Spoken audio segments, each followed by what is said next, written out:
Our discussion tonight on Dragonology is presented by Mel Ve, who has her own views on the history of mankind. While you might not agree with some or all of Mel's beliefs and discussions, this will open up your mind to her perspective. This will broaden your views on just what the roots of early man are and how we arrived where we are today. And that's a good thing. Just as one example, many commonly used words and expressions have meanings other than what we are aware of. Symbolic lexicons represented within words often mask hidden meanings. All languages have root words which can be referenced through a study of etymology and which allude to an origin of that word. Through an exploration of language and symbolism, we can illustrate exactly how our modern day culture has been created and exactly how we have been deceived by history, as it's been written. Mel's presentation on Dragonology gives you the tools to decipher the deception by providing you with the necessary codex to interpret the source code that makes up the program that controls our reality. Here is a short video out of one of Mel Ve's videos, which introduces the subject of Dragonology. Let me just get that on. Each life we incarnate into has a divine purpose. For the majority of people on this planet, their purpose has eluded them. We have become so distracted with the struggle to survive that we have forgotten what we are here to do. In alignment with the sacred laws of nature, the ultimate purpose of all existence is to create and evolve. We certainly do not incarnate into life with the intention to destroy.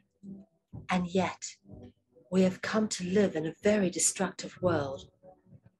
As a result, there are many out there who feel lost or adrift, whilst knowing deep down inside that something is very wrong with their reality. Many people wish they could do something of value, something, anything that is purposeful, instead of having to submit to a system of slavery in order to survive. It is important never to let go of that feeling. That is your soul crying out to you, telling you that your life has value and that you do indeed have a purpose.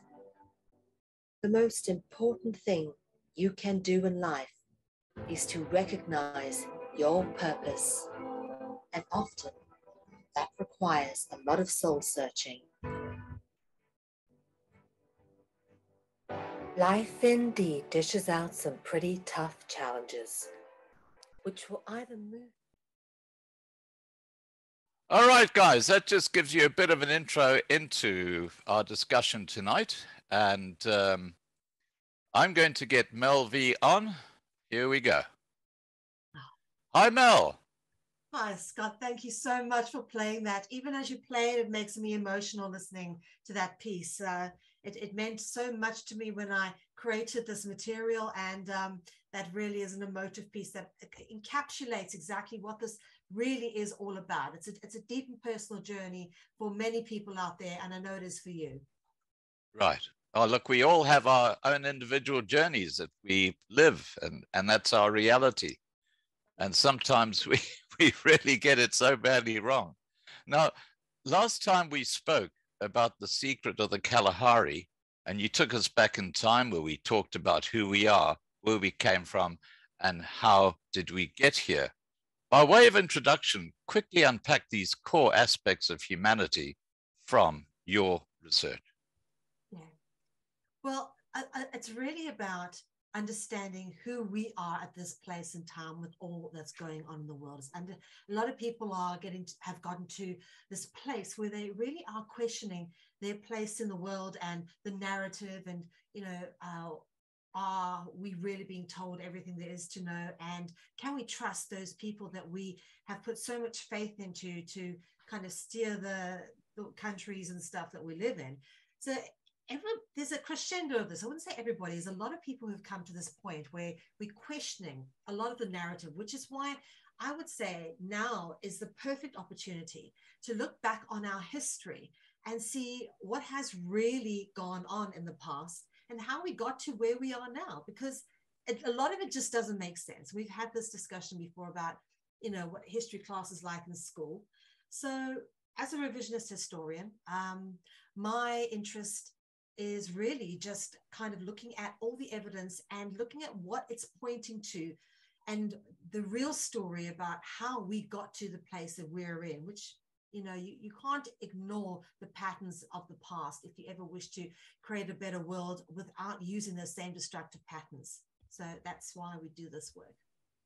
Yeah, well, I have to say that I wrote the book Children of the Mist, which is a history book about the Griqua people.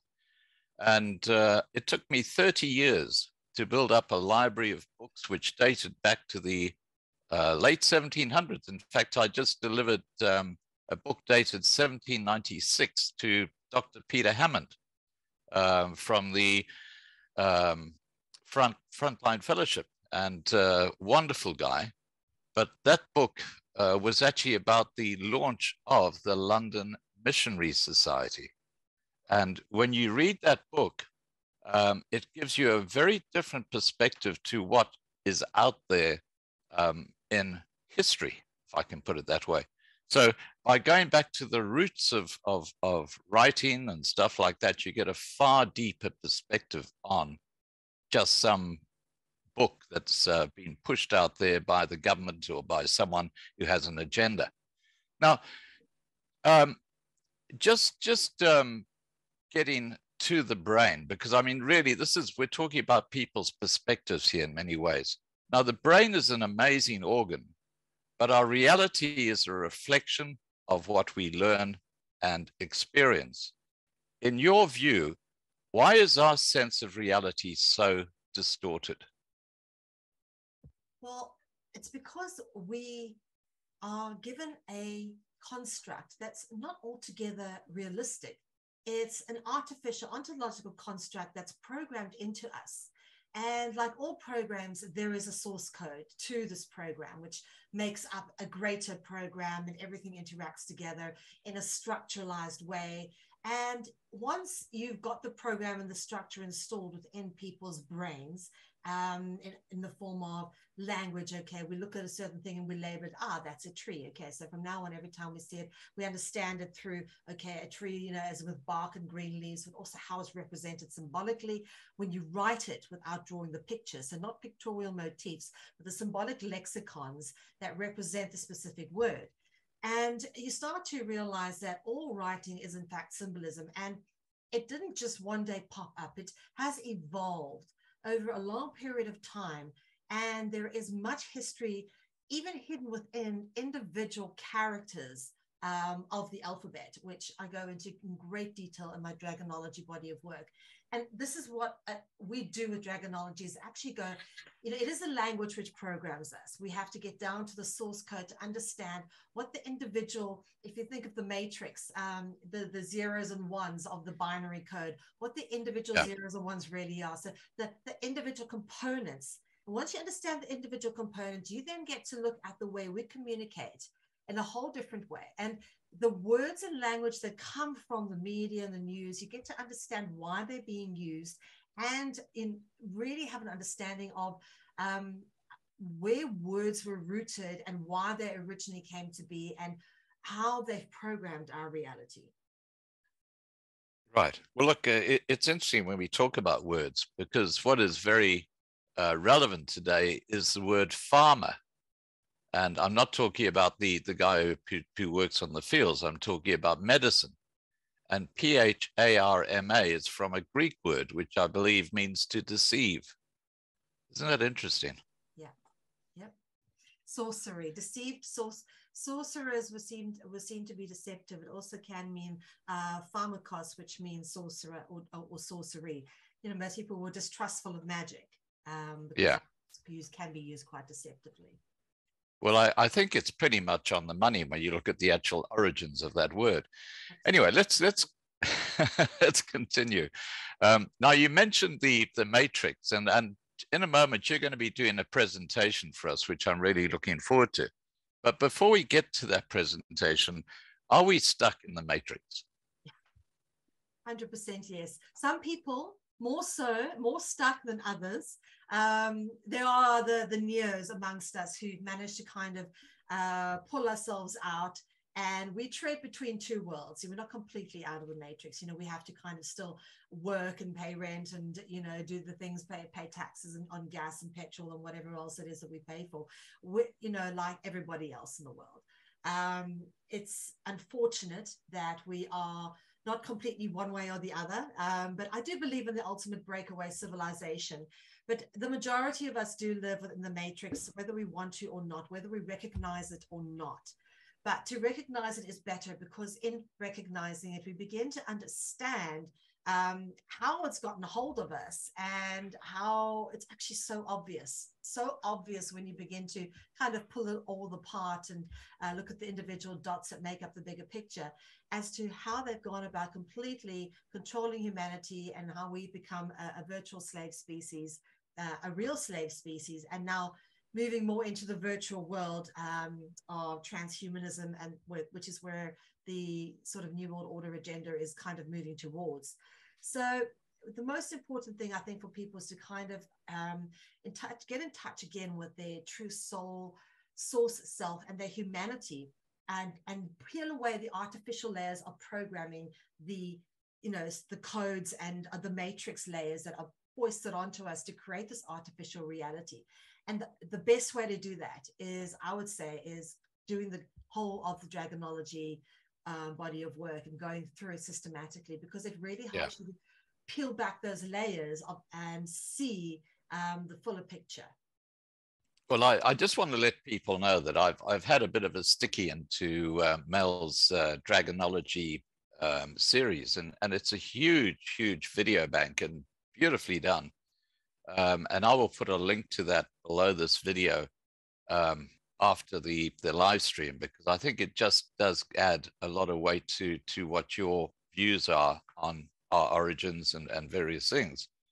Now, before we actually hand over to you to start getting into the presentation, I just want to welcome, we've got about 300 people watching across the platforms. Hello. And just say hi to everybody there. And if you got questions, please just put them into the side chat, and I will put those to Mel later. And also, don't forget to register on lovinglivetv.com to be kept informed. Okay, enough of the advertising. Mel, over to you. Super. All right. So as usual, please bear with me as I move to share screen, because it is a little bit of a setup. Yeah. That's okay. Right. Okay, while you're doing that, I'll just say hi to everybody. Good to see all the regulars here, and some new people as well. Good to see you here. Okay, there we go. I'm handing over to Mel. Wonderful. Right, that went rather smoothly. All right. So thank you to everyone who has tuned in to listen to this information. I'm always honored and privileged with your attention and your willingness to keep an open heart and mind and to learn. Ultimately, the reason we do this, or that I have done this for so long, is because I really believe that information is a common heritage of all people, not just the exclusive intellectual property of the elites or secret societies. And a lot of my information actually puts in front of people what's been hidden from them for many, many years in many, many secret ways. So I hope that you take as much of an interest in an adventure as I do, because Dragonology really is helping you to decipher the deception of our day-to-day reality. And for those of you who tuned into the previous presentation that I did on Loving Life TV, you'll remember that we started with the oldest and largest ancient civilization to yet have been discovered. My discovery, documented in my book, The Greatest Discovery, and I explained to you how the dragon ties into the oldest ritual site that is yet to have ever been discovered, smack in the middle of this massive agrarian landscape in the Kalahari Desert in sort of southern Africa. So the dragon actually ties into history as far back as we go, which is why we look at everything through the perspective of Dragonology. And it really is through a study of words, language, literature, art, symbolism, architecture, anthropology, archaeology, religion, and of course, culture, that we begin to see the similarities that are stretched across the world in every ancient culture, and that lead to some certain inalienable facts about the world that we live in. So the reason why we study Dragonology, and I want to say that we come back to this question again at the end, because it's important for people to kind of contemplate the reasons why we do certain things, okay? Because we do get into a lot of things, I'll talk about ritual quite a bit when we get into this. But the reason why we study Dragonology, to get into it at the beginning, is because we are trapped in an ontological construct, a matrix, as we've spoken about. And it is distinctly serpentine or draconian in nature. And if you look at the Bible, which I do reference a lot, I myself was raised in a Christian household. So the Bible is something I always had in my possession wherever I was as a child, in my bookshelves, in my bedside table. And I lived across the road from a church. And I've always wondered, when you look at this line here, let us make man in our image, according to our likeness. They're talking there about gods being plural, because here it says, and then God said, right, which is singular.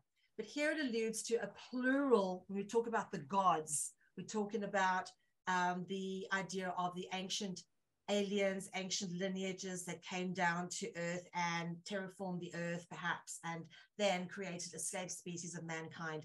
Those are the gods we're talking about. And I want to say from the outset that this is not to offend anybody who has Christian beliefs, because there is still strong, what I would say, argument or belief in myself that there is such a thing as a divine source, a creative divinity. That's not what we're talking about when I talk about a Dragonology, okay, and what we are referencing in this material.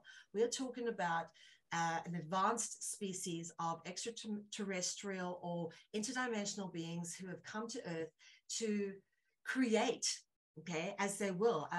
Now we have DNA technology, which shows that this isn't some sort of hoodoo magic or mythology. It's very much something that can be done. And they've created our reality, our culture, in their image. And this is the point that I'm going to prove to you through every part of the way of Dragonology, because we are actually being cultured very much like bacteria is cultured in a petri dish. So too our culture is created and controlled with parameters and specific intention, and in the likeness of the gods or the dragons, as we call them. Now, when I'm referring to anything to do with royalty, gods, deities, I'm always referencing the dragons. Solar deities, anything like that, it's always a reference to the dragon, just in terms of the Dragonology perspective. Yeah. So one of the things you learn when you are getting into the material of Dragonology, the skills that you will learn, is that Dragonology provides you with a codex to decode the source code of our reality. So we start to look at the individual building blocks to our reality, how things are built up, how the structures relate to each other. And that's very much evident when you learn about how language programs the way you perceive reality, particularly when you start to put labels on certain things. You know, you taught, oh, something is that, so you label it and you treat it as such. And what Dragonology teaches you to do is to look at the source code and learn to understand why certain words are important and what certain words are really telling you. So we really like to get into the whole deciphering the deception through an analysis of words. The control of humanity is done through the manipulation of word and language. And you need to get your head around that. Humanity's thoughts and thus their actions is constructed of words. And for those of you who know the famous author Philip K. Dick, I highly recommend you check out his science fiction work, because he kind of really was prophetic with some of the stuff he put out. And he was very rightly said, the basic tool for manipulation of humanity is the manipulation of words. If you look at the Zulu language, it does not have a word for maintenance. So when you look at what the ANC have done to Eskom as an example, because they didn't maintain anything, it kind of just adds weight to what Mel is saying with the importance of language and concepts. within that language. Back to you. Yeah, absolutely. And this is how we are manipulated, is through languages. And why it's so important that we attend grammar school and we learn how to read, write, and spell.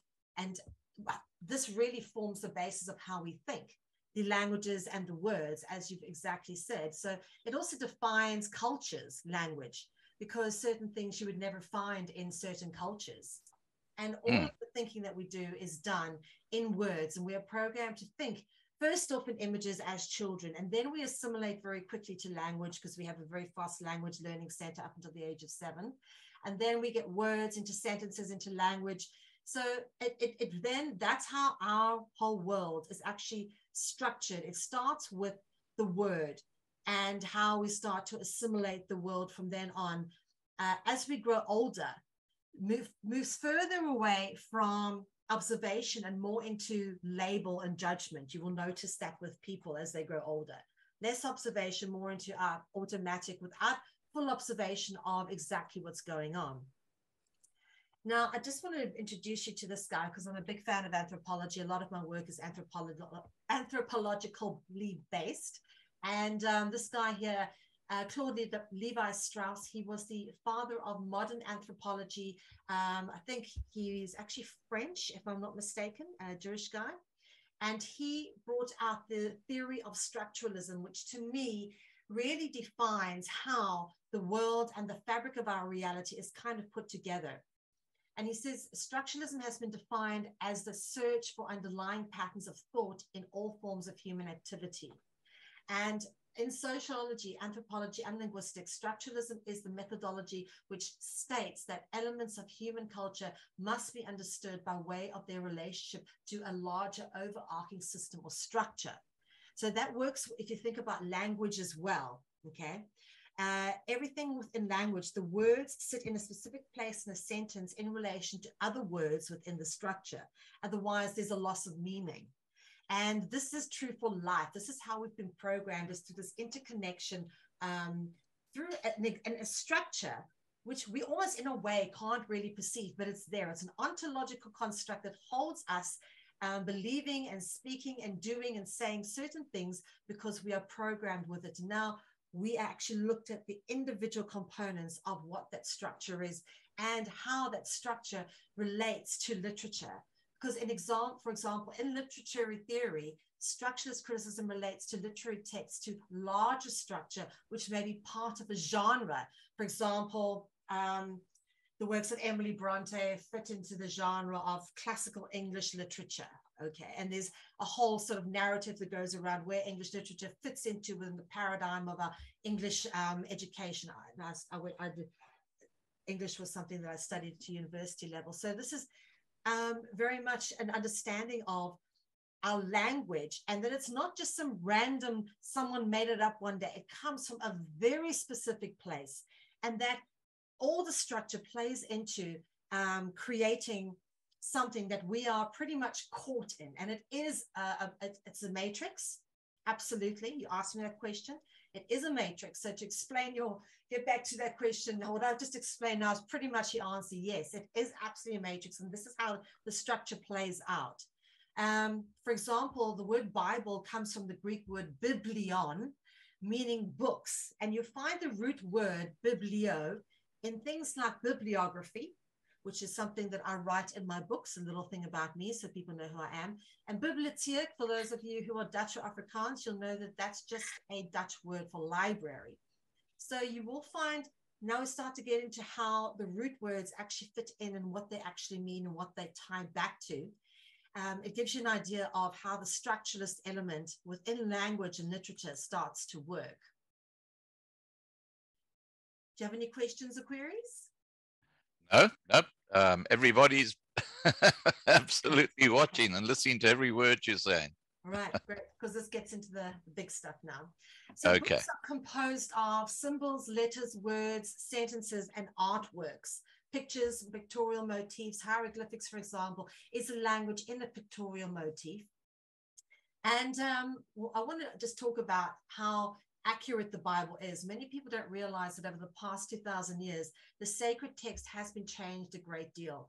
There is no first edition that exists. What we have are copies, the first of which were made hundreds of years after the event supposedly took place. And for the first 1,000 years at least, the copies of the Bible were made by hand and not by professionals. This has led to many errors, omissions, changes in the original text, misinterpretations, mistranslations. So the only way to really kind of look at what some of the things in the Bible say is to actually look at the etymology. And through doing that, you get a better understanding as to what is being said in some of the more cryptic things. We've spoken about this before, that the Greek word etymos, which is the root of etymology, actually means truth. So learning the truth about the Bible actually means we need to look at the etymology. Going to something that I've dealt with before to set the context when I dealt the last presentation out.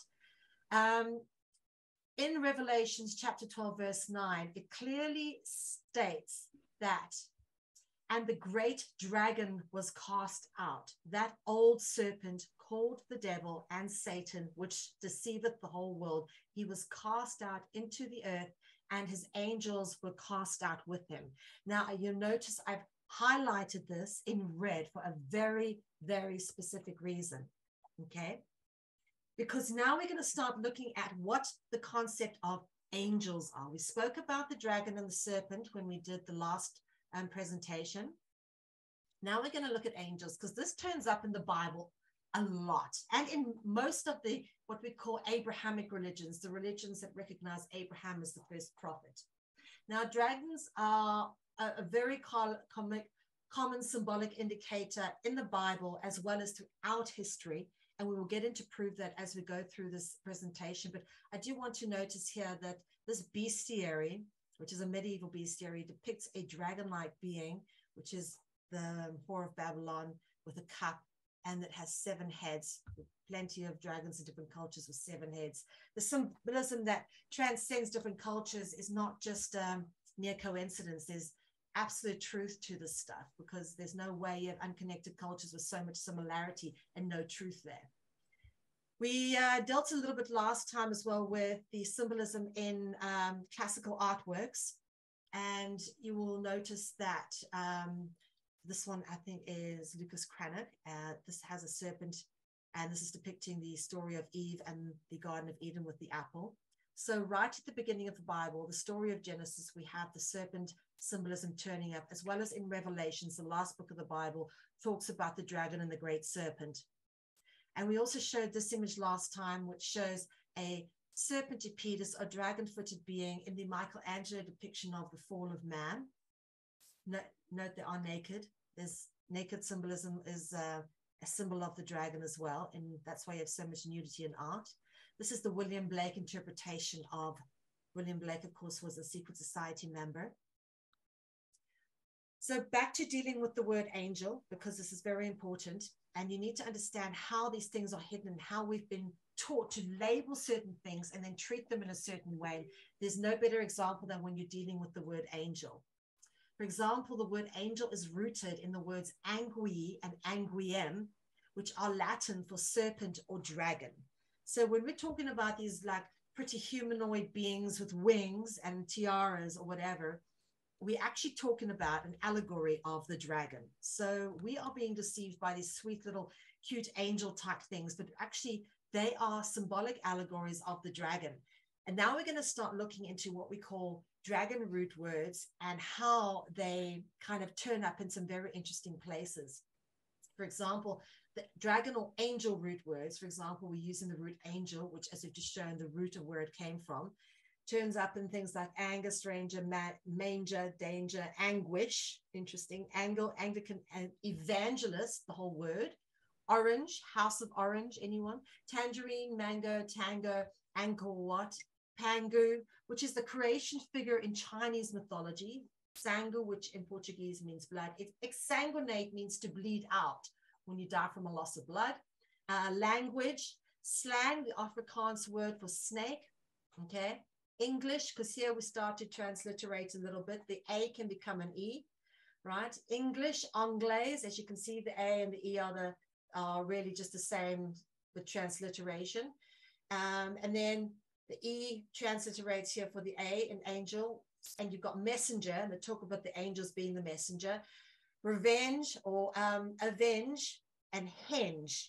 Now, henges are places commonly used for ritual. Interesting enough, it's called a henge.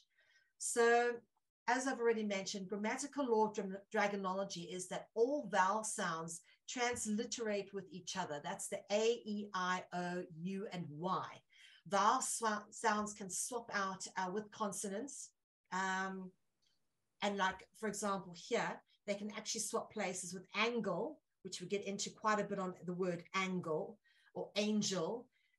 All you have to do is swap this out and you've got the word angel. So that does sometimes happen as well. But ultimately, what you will notice is you will begin to identify the root words, what we call dragon root words within keywords, and it tells you a lot about these words. Now, just before you move on, you said the vowels are A, E, I, O, U, and Y.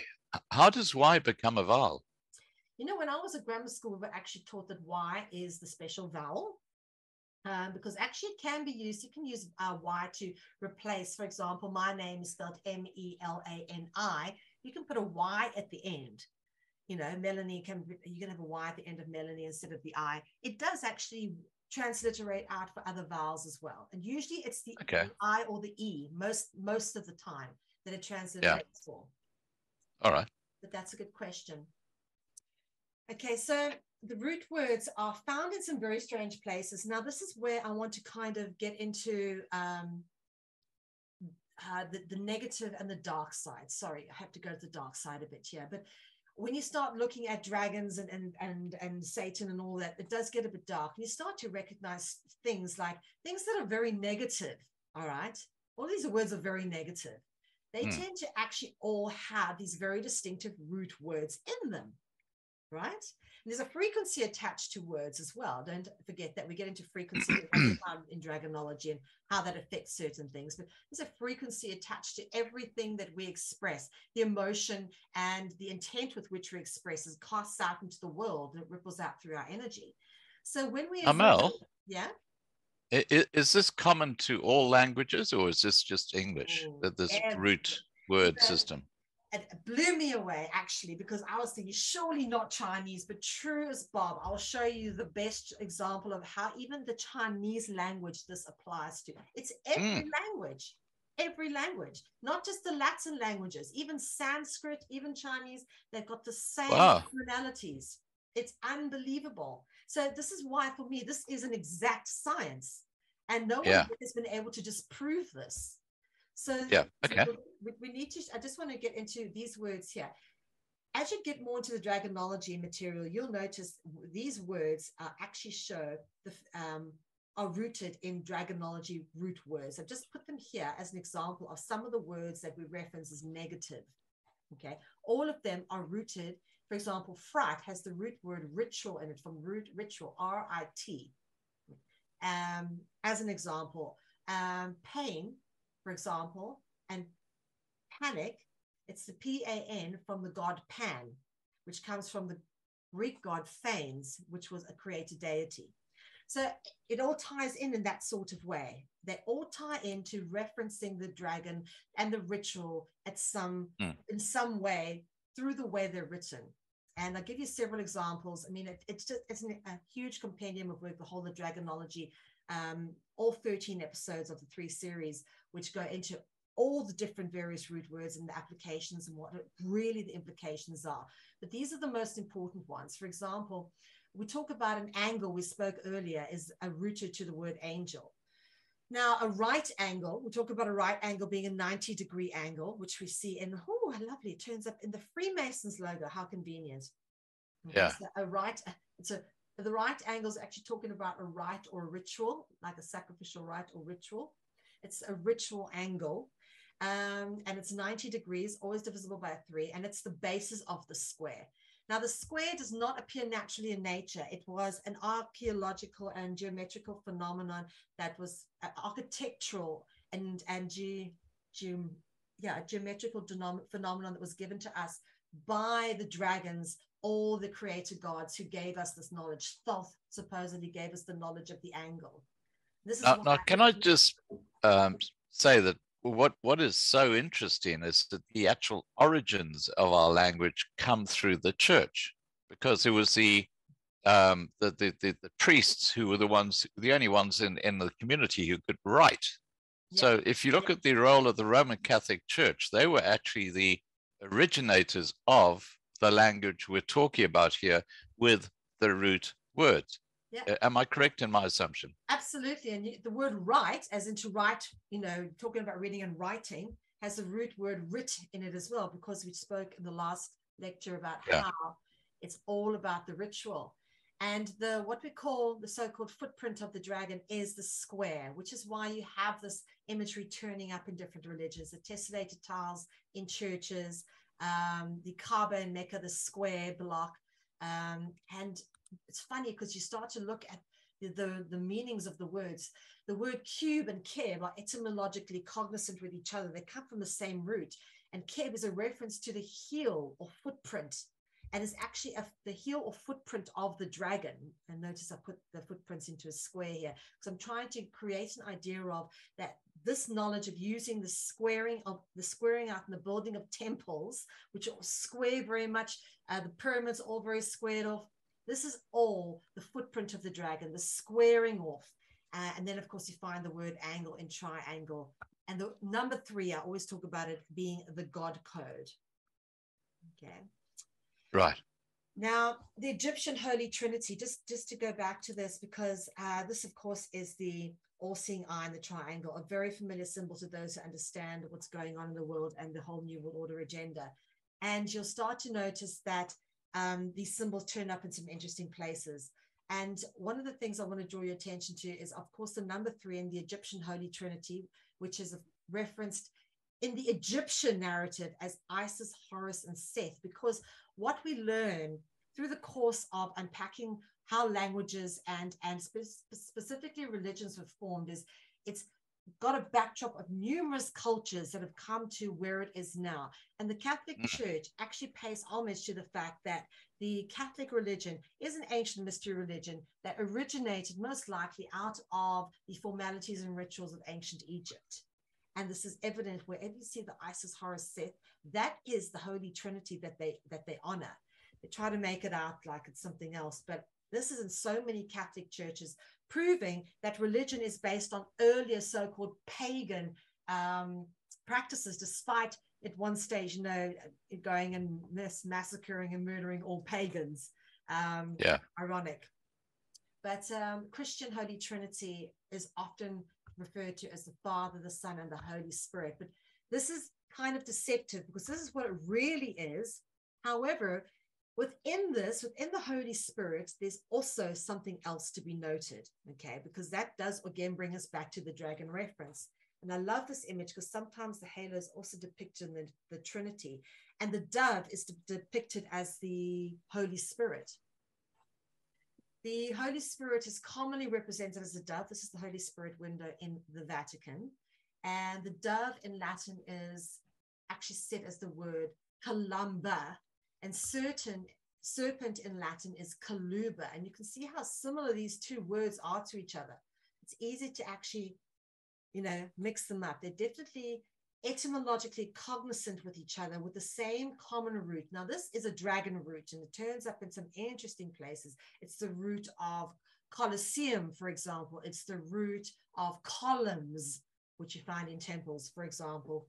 And it takes on different interpretations when you start to transliterate some of the vowels. For example, interesting, Coca-Cola, I like the California, Dracula, colony, columns, you start columns of a newspaper as in writing, and you start to get an idea of, okay, so there are definitely hidden words within the words we use, and they're all pointing to something. So this is really a picture that we've got to kind of look at, because when you start looking at the Holy Serpent, the Holy Spirit dove actually is a reference to the serpent when you look at the word in Latin, which is what they all speak in the church.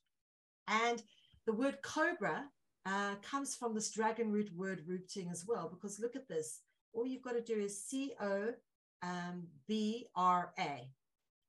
yeah, in this group. That's where you get the word cobra from.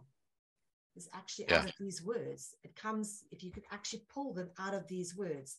So we aren't just making it up or making an assumption that they're cognizant with each other. It actually connects to make a word. And the king cobra is highly revered by serpent worship in cultures in Asia.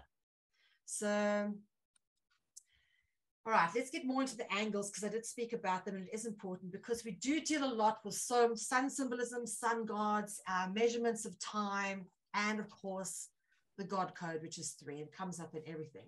Angles are measured in degrees, and the degrees are actually marked by the degrees of the sun. I don't know how many people out there know this. The protractor that we use in geometry is actually coordinated and divided into measurements that move with the sun. They're exactly the same degree movements as the sun.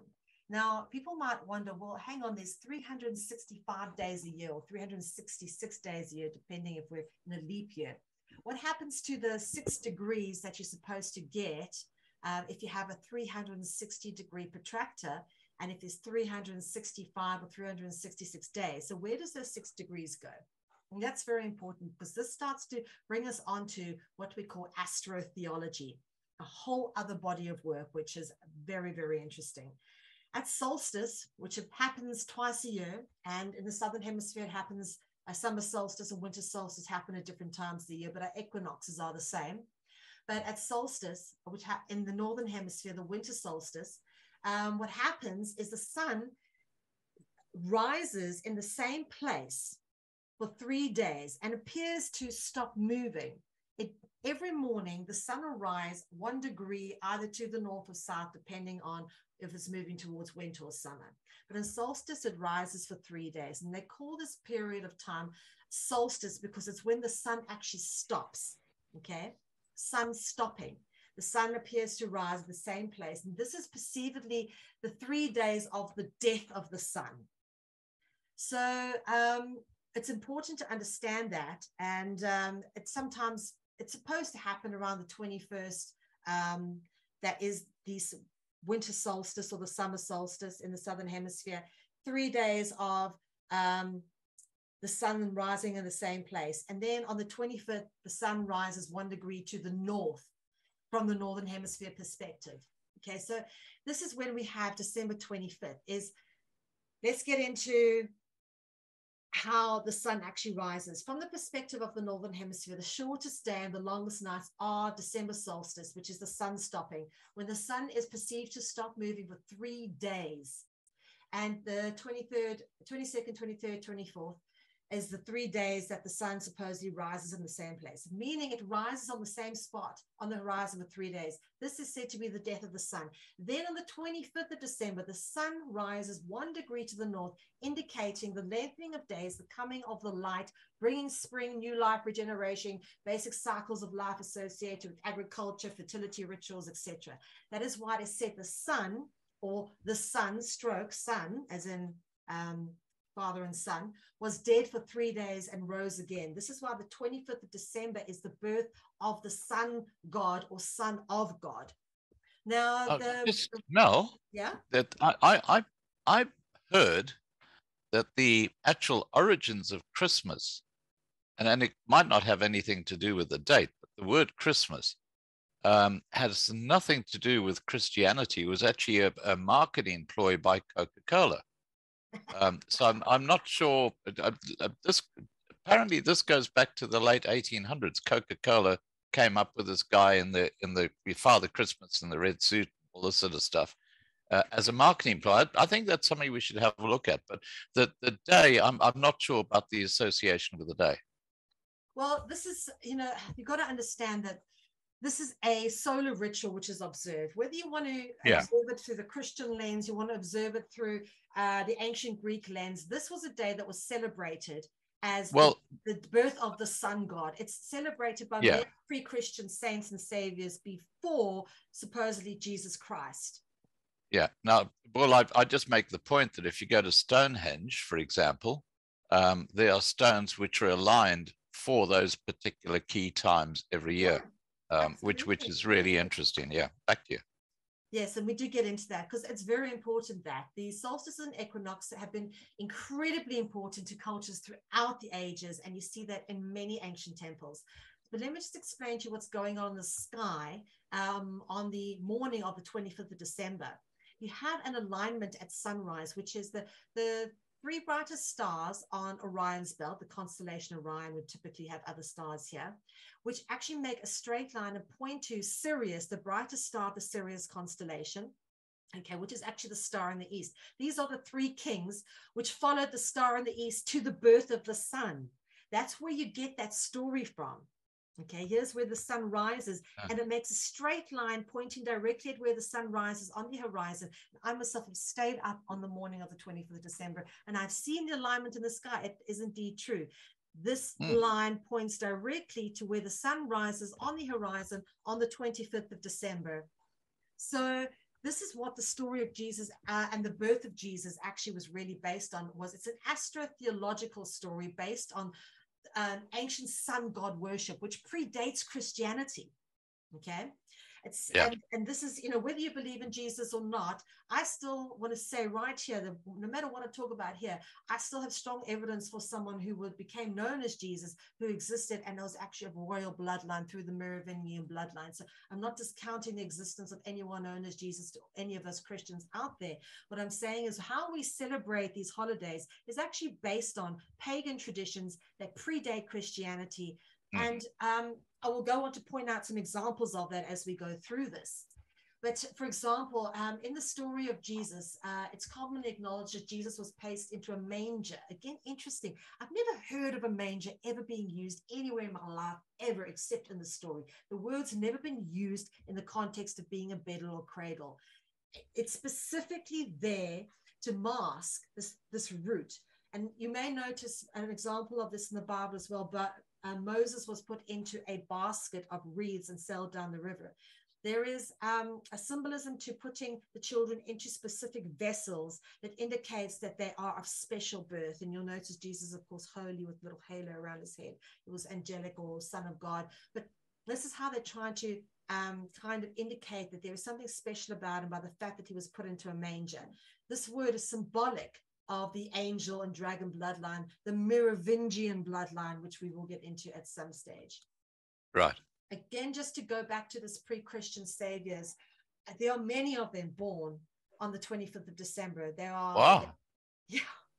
Yeah. So, we can't say that this is definitely when Jesus was born, because there seem to be so many sun gods, solar deities. Anyone born on the 25th of December is a solar deity. That is the birth of the sun. And Michaela says Christ was born in September. Well, to be honest with you, I don't think there's enough evidence either way to say when he was born. What I know is that there are many people who coincidentally are solar deities and they're born on the 25th of December. And it is a simple fact that when you look at the skies, this is what happens. It's a thing we can't control. It's the way the sky moves. Yes, the sun moved it 1 degree to the north. Actually, the angle of the Earth's rotation around the sun is one of the most extraordinary aspects of life, because I've heard that if it actually rotated 3 degrees more or 3 degrees less, it would have had a huge impact on life as we know it on Earth. But it was just in that perfect position for your 4 seasons, for obviously spring, summer, autumn, and winter. Yes, absolutely. And I want to get onto that because here in the Algarve, we definitely experience all 4 seasons, and I love it. I love the whole cycle of life. I cherish it for each season, with the clothes and the food and the produce, connect with the way it really is. And this is something that the people of ancient times also did, was to connect with the seasons, and because they would have to know when to plant seeds and when to harvest it. And this is depicted again. And I do mean that there's people with hidden knowledge. For example, Leonardo da Vinci was a member of the Priory of Sion, a secret society. And in his artworks, he absolutely depicted the fact that Jesus was an astrotheological hybrid of a solar deity. And look at how he's grouped the 12 men into 4 groups of 3, okay, representing the different months, with Jesus in the center. And here's something that's also really interesting is when you take a line from all the different points of the painting, okay, they're all, the central point end up at Jesus, okay, and it goes through all of the eye line views as well. They're all looking at that one central point, because at the very center of the cross is the sun, okay, and Jesus was a solar deity. You have to understand the importance of the summer and the winter solstices, or the two solstices and the two equinoxes. They mark out what are the two arms of the Christian cross. The arms of the that mark out the equinox and solstices ended up being what makes the points that create the cross that is associated with Jesus.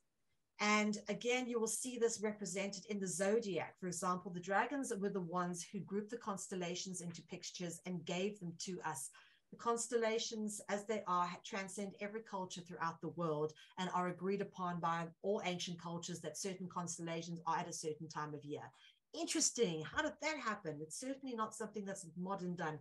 This depiction here, the cross of the zodiac, is one of the oldest conceptual images known to man.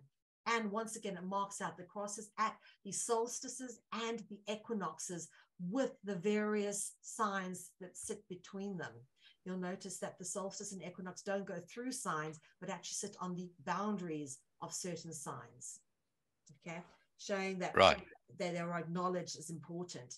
And all this is all about the movement of the sun. All of this is about the movement of the sun. So you need to understand that the sun and the sun worship and sun solar deities were the center of everything, because as you spoke about last time, you had to kind of do the fertility rituals as well to go with the planting and the harvest time rituals.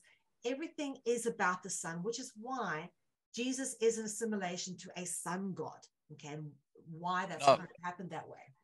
Mel, just something that's come into my head while you were talking, and that is that, isn't it interesting that the 25th of December is the day where the sun starts appearing more and more in the northern hemisphere, but in the southern hemisphere, it's a day when you start getting the sun less and less and less, which clearly demonstrates, based on the all these gods having the same birthday, that everything happened in the northern hemisphere. What happened to the southern hemisphere? Because it should have been the 25th of June or something like that to actually bring in that different aspect. Totally agree. And that's an excellent point, is that most of the sun deity worship evolved out of the northern hemisphere. Okay. This did not come out of the southern hemisphere. You don't get this in Australia. You don't get this in South America. But what you do get is the marking of the equinoxes and the solstices. And that happens no matter which part of the world you're in and which ancient temple you're looking at. They align them with either the marks on the compass or with the solstice and the equinox. They don't just randomly build a massive megalithic temple, you know, and in some random position. They mark it out specifically with specific purpose. Yeah. Now, do you have any ideas as to why nothing happened in the southern hemisphere? It all happened in the northern hemisphere? Well, if you look at the major mythologies that kind of propagated sort of pagan religions and stuff, you're looking mostly at the stories that you look at. Let me go back to these gods here. Most of them are northern hemisphere deities. Yeah. You can see where they all originated. Okay, Persia, Babylon, Rome, Greece, Nepal, India, Egypt, Phoenicia. Yeah. Okay.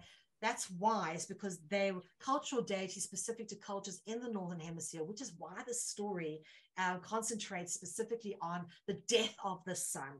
But it's definitely the Christmas story we've got has definitely come out of the northern hemisphere. It's not a southern hemisphere story, because it doesn't match the astrotheology of the southern hemisphere. So you know, even people in South Africa celebrating, it's not even their traditions, if we're to be honest. And this we can prove by this very mere fact. Yeah, okay, back to you.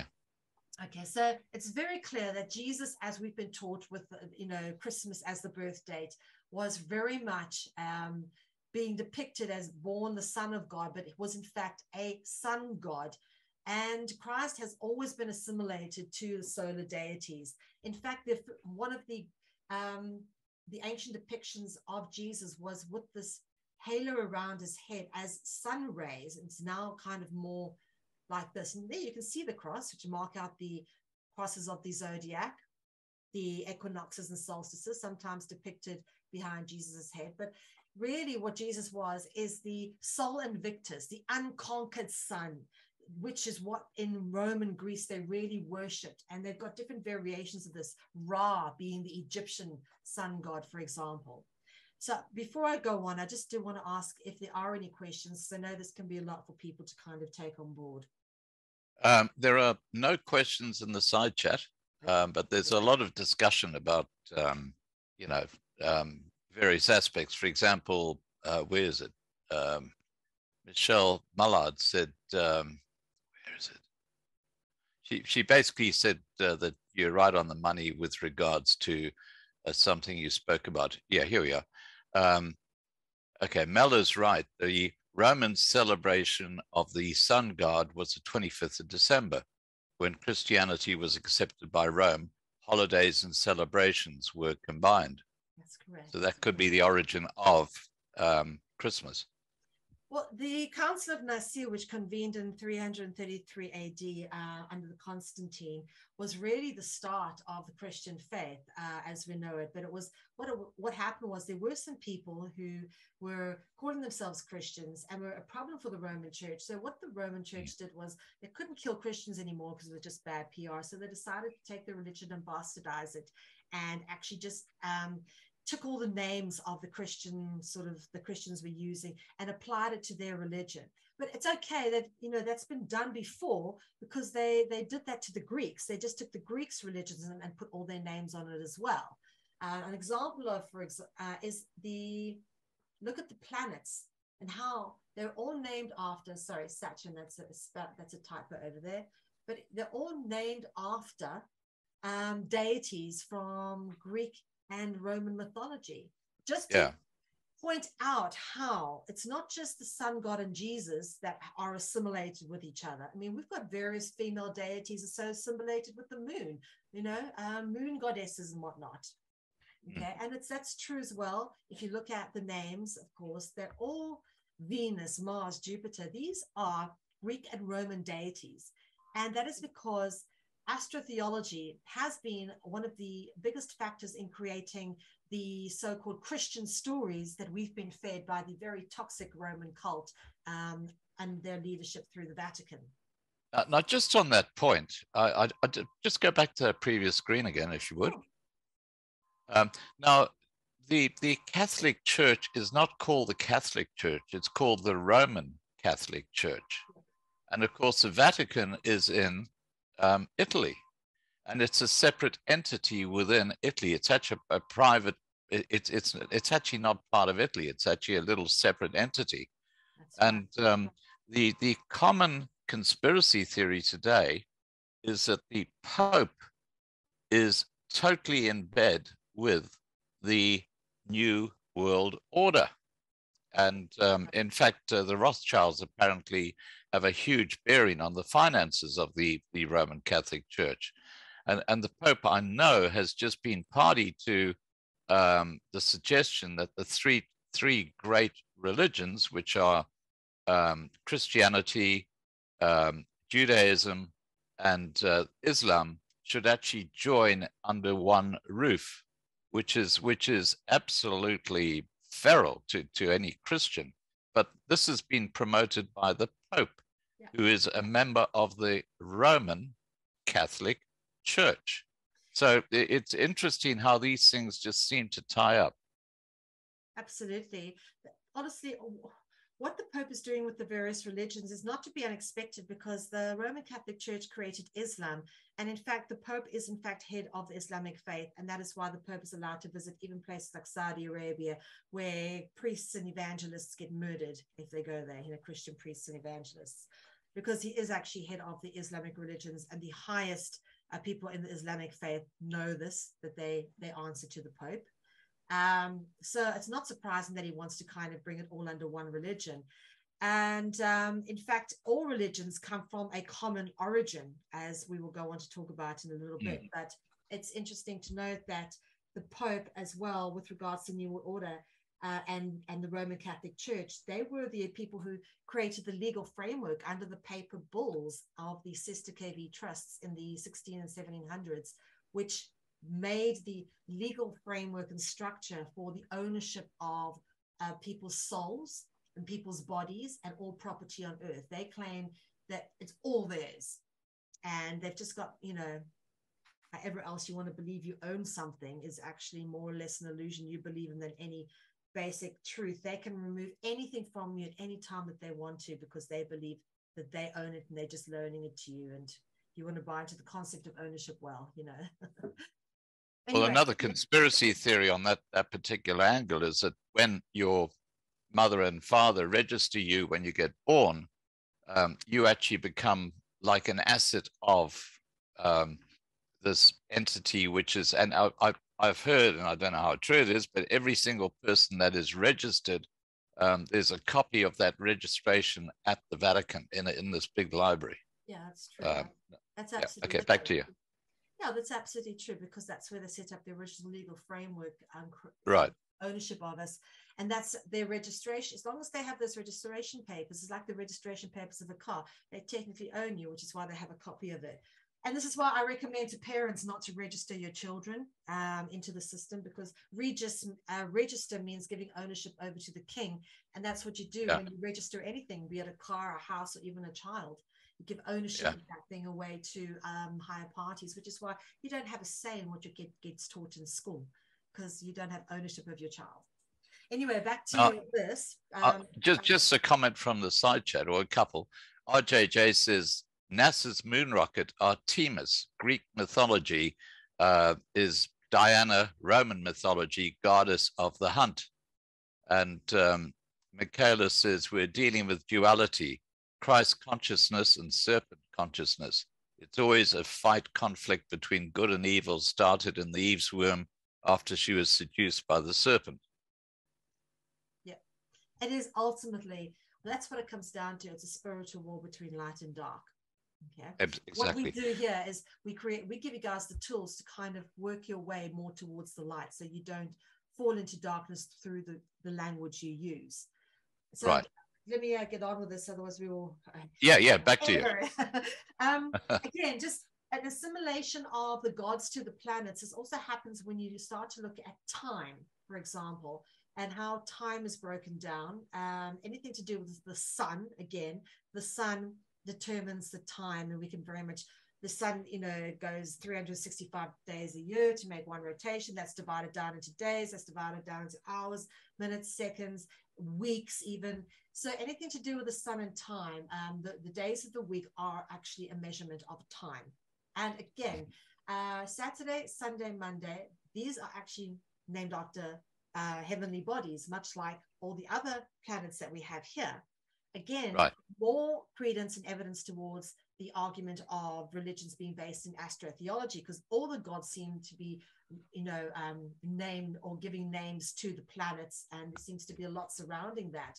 But also here, Tuesday through Friday are actually named after Norse gods, and this is where they originally, Thursday is actually Thor, the god Thor, for example, the god of thunder, and that's why in Dutch we say donderdag, or in Afrikaans say donderdag, which is thunder, donder, because God, he was the god of thunder. So it's not just in one language. These symbolic icons actually translate into different languages, as I've just illustrated with that. It's good to be able to speak numerous languages like English and Afrikaans and Dutch, because you can really see that because there's so much congruency in different languages, there's absolute truth to it. It is an exact science, dragonology. Now we start to get into the language of the angels of the dragons. As I've discussed in many mythologies across the world, the creator gods taught humanity how to communicate through symbolic expression, being art, writing, and language. I've already told you about how Snake is cognizant with naked, which is why we see so much nudity in classical art, specifically by the masters who were all part of secret societies, such as Leonardo da Vinci. And then we start to look at the words that make up the namings of different languages. For example, the etymological evidence suggests that English is the language of the angels, And the proof of this simply is, if you speak Dutch or Afrikaans, the Dutch word for English is engels. The Dutch word for angels is engels. And these are exactly the two same words, right? They are the same words, which proves that language actually came from the angels stroke dragons. As you know, when we're talking about serpents, we're talking about dragons, we're talking about deities, we're talking about angels. And we start to increase that list as we go on through Dragonology as to the symbolic allegories that mask the existence of the dragon. But here you start to see for sure that language, when we have in previously spoken about how these gods gave us the tools to communicate with marking and, you know, art and whatever else, that language actually does come from them. Okay, and that's understanding the angel root. English is the language of the angels. Again, the French word for English, anglaise, the angel root word there, A-N-G-L. And then, of course, Spanish, you get the I transliterating out for the A, which would then be an E in English or in Dutch. So I just wanted to make sure that you got that you completely understood what I was explaining here, because it's important to understand that English is the language of the angels. As you can see, when you look at the Dutch words for angels and English, because you've got the exact same two words. Okay. And that's not just coincidence, because slang, if you speak Afrikaans, slang means snake. Snake. Okay. Now, this is where we start to get into the other languages, which might surprise you. The Chinese word for dragon is long, pronounced lung, like the lung that you breathe with. Okay. So the Chinese, and it's sometimes even spelled with a double O, but it's either long with just one O or double O, but it's pronounced lung. Interesting, the Dutch and Afrikaans word for long, as in a long piece of string, or if someone's got long hair, is lang. Dat die meisie het lang hare, okay? Long hair. So that's what it is in Dutch. The word long is actually lang Afrikaans, and it's spelled like that. Pronounced the same way, by the way. Sorry, Mel, I just want to make the observation that Afrikaans is actually a language which evolved from all the communities who were in the early Cape. And a lot of those people would have come from the East. So when you think of that association, could that not be why lang became the Afrikaans word for long? Well, it's actually the Dutch word for long as well, because I lived in Holland for 10 years and my husband's Dutch. Ah, okay. Right. That's actually the root of it. It's a Dutch and Afrikaans word for long. Yeah. Okay. Then when you add the letter S, there's no more serpentine letter than the S. It even looks like a snake. Okay. You get slung. All right. Slung is the Dutch and Afrikaans word for snake or serpent. So then you get slung, and you look, it has the root lung in it, back to this Chinese word lung, but spelt with O, lung, which is the root of language. So this word actually comes, the lung root word found in slung, which is Dutch for, or Afrikaans for serpent, lung actually ends up being the root of language, very much like how we've proven here how the serpent is embedded into the very names of the languages themselves. And there's more to prove when it comes to that. Let me show you over here. The language has this dragon root word angu over here, which actually is derived from the Latins angui and anguiem, which is where we get anguish from. Angui and anguiem means serpent. So that particular root actually refers to dragon or serpent in Latin.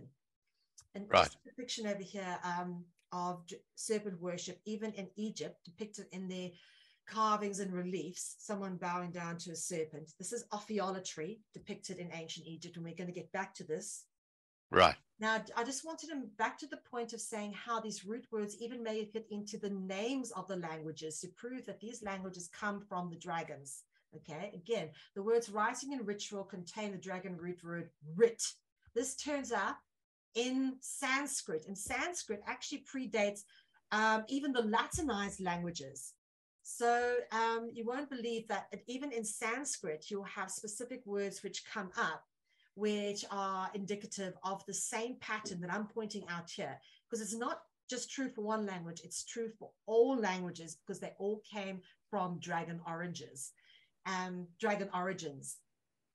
The word Ivrit is the Hebrew word which references the Hebrew language. If you speak Hebrew, you speak Ivrit. Okay, that is the Hebrew word for the Hebrew language. You got that? If you speak Ivrit, you speak Hebrew. So interesting again, Rit turns up like in Sanskrit, it turns up in Ivrit, the same word that turns up in writing and ritual, dragon root words. It also turns up in the word Ifrit. Now, Ifrit is interesting because it's only one consonant difference. And if you speak Afrikaans and English, you notice that the V is said as an F sound if you speak Afrikaans. Okay, Volkswagen, as an example, the V goes to a phonetic F, like fish sound. So interesting to notice that the Ifrit, which is just the V turned into the phonetic F, is actually another term used to describe what we would call jinn or genies in Middle Eastern mythology, which are supernatural creatures, again, assimilated to the dragon. And here's an image that I found in ancient artwork of the jinn. And you'll notice again serpents and duality. Duality was mentioned by one of your listeners. So the black and the white, and of course a monstrous deity with serpents crawling around him. The serpent symbolism is always there. The symbols are always there. They do not lie, and they tell you plenty. Now, this is when we start to look at, okay, how we've been duped by education, because in school we are taught to spell words. The words spell and curse are synonymous with each other. If you put a spell on something, you're cursing it, you know, so but which puts a spell on you that could curse you. Now, this is interesting because this is how we are taught, is there is a spell. What they would call in the old times a spell, what we call in the modern matrix industrial electronic era, we'd call it a program, okay? There is a spell put on us, and it's done through our language. And you start to notice here's another dragon root word which evolves and comes up in many interesting places, which is the SP, spy, speak, spell, spirit. And spirit has the other dragon root word writ in it. So it turns up in some interesting places. So when we curse, okay, we say bad words, we are supposedly doing bad things. When I was cursed when I was a kid, my mom used to tell me off because it's supposedly a bad thing to do. In school, however, we are taught to write in a specific kind of flowy writing called cursive. After they teach you how to write in just block print, they teach you how to write in cursive, which I always thought was weird. Why do they teach us two different types of writing styles? It's because cursive has a magical quality to it. It binds you, which is why when you do your signature, you can't lift your pen from the paper. It's got to be flowy because you are creating a curse, a mark of your identity. Interesting if you understand contract law. Yeah. Yes, where we get now, just on that contract law, isn't it a fact that the reason why in all legal documents our names are shown in caps is because of the ownership aspect, whereas if it's in cursive, it's different? Absolutely. Capitis maximus dominutio makes you into a corporate entity. Whereas if you actually put all your letters in lowercase, you're not a corporate entity. You're speaking in the first person. That's your straw man. That's a straw man that's in capital letters. And that's where they have your registration papers, how they have it listed. And they have you listed as a company. I mean, we're all stock traded on the stock exchange. So, Well, I know the Republic of South Africa is actually listed on the Securities Exchange on Wall Street as a company. Yeah. Right, absolutely. I've got that in my book, and that is a fact. Yeah. Like the United States of America is also a company. Yeah. I always say the Oppenheimers and the Ruperts are the Illuminati bloodline branch managers of South Africa because we are a corporation and we are. Yeah. Well, apparently Johan Rupert is the CEO of that corporate entity, Republic of South Africa. Sorry, back to you. Anyway. So when you're looking at the law aspect, we digress there. The law aspect's very interesting because this is where you start to see how, when you're summoning, like you summon a devil, when you summon this to court, you start to see this black magic kind of thing that comes into it. The spell aspect, the magical elements, you start to see how the sorcery we spoke about earlier comes into it because they summons you to court. And when you write at school, you're taught to write in sentences, just like they will give you a death sentence, for example, in certain states of America, if you murder somebody, or a sentence is passed down that you need to spend so many years in jail for whatever it is you did wrong. You have to understand that these words, sentence is, and the fact that it's used when we're writing, it creates a structuralist aspect that puts the psychological fodder in place for being taught about things like law, okay? And there's a definite pattern. One thing has to precede the other for people to understand concepts such as law. And you begin to see how people were taken from being pretty much not couldn't read and write into the understanding of certain concepts in certain steps when you start to decode the Dragonology. Now we get into the word, okay? Dragonology, etymology at your best. Here's where it gets lovely and tongue twisty for me. The word has the very common dragon root word or. In fact, I'd say the root word or is one of the most common dragon root words that turns up. And when you look at the Bible again, which I reference a lot of truth in there, the Gospel of St. John, chapter 1, verse 1, it says quite simply this: in the beginning was the Word, and the Word was with God, and the Word was God. Word. Okay, interesting. The Word was God. So in the beginning was the Word. That's the first thing there was. Okay. Now let's start. We come back to the word in a minute. I just want to kind of point out some lovely images of St. John, the evangelist, again, dragon root word, angel in there. And look at the images of him with a serpent in his cup. Holy Grail. And I talk about the Holy Grail, we're talking about a specific dragon bloodline of people, Merovingian. This is where Jesus and all that ties into. And that's a whole other lecture. But you start to see in his images, look, there's a serpent there on the cup again, a little serpent with wings. Okay, so definitely a dragon icon in this image of St. John the Evangelist. And you start to see this as well as stained glass windows. It's not just one or two pictures. Here again, depicted more like a griffin with a bird type head or a cockatrice. And here, a serpent again. So you start to see the symbolism turning up. What does this mean? Again, I just want to go back to, this was the Gospel of St. John, talking about the importance of the Word was God. We get back to that. But St. John depicted always holding a cup, which is technically symbolic of the Holy Grail, the dragon bloodline, which here is depicted. Technically, whoever St. Mark was, he was part of this Holy Dragon bloodline, because it's very much depicted in all the artworks of him. Now, it's interesting because then you start to look at the name John, where the name John came from and how it's evolved, how the St. John, the Gospel of St. John, and when you start to look at the word, which we'll get into in a moment, let's look at first where John came from. John came from the word Oannes. We spoke about Oannes before. Oannes was depicted, was spoken about by Berossus, the account of the monster or half man, half fish who appeared in the seas near Babylon, and I will get into this. But let's look at how John transferred from Oannes, because what you've got here is John to Johann, which is the actual Dutch version of Jan. Johannes from Johannesburg, okay, in South Africa. You can get the word female diminutive of this or derivative, which is Joanne or Joanna. But from this, if you actually take away the J, you can get Oannes, which is when you take away the J and put the S on here, Oannes. So you can see how Oannes evolved, or the word John actually came from originally the word Oannes, and John is cognizant with the word jinn, the genie that we spoke about earlier. And you'll see how these all tie into each other. But Oannes is depicted in various carvings and reliefs as having a human upper half with a lower half of a serpent or a fish.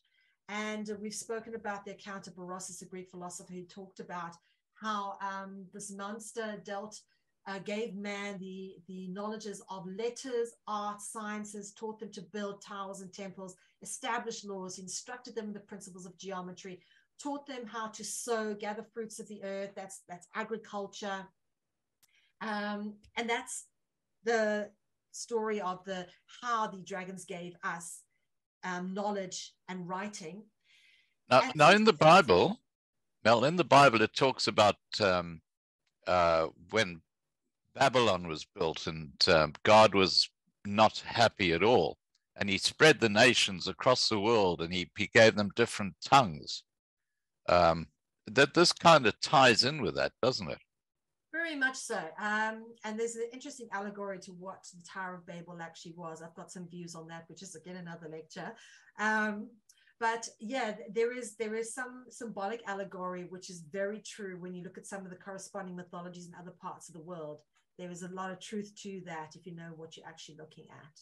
Yeah. Okay. But interesting to notice this fish deity is then represented in the religious hat worn by the Pope, the mitre, which is actually a fish head, okay, similar to the ones depicted in the depictions of Dagon, okay? And Dagon, of course, being another word that comes from the word dragon. But you'll see here in the depictions from this fish head kind of sitting on here, this is actually Pope's mitre.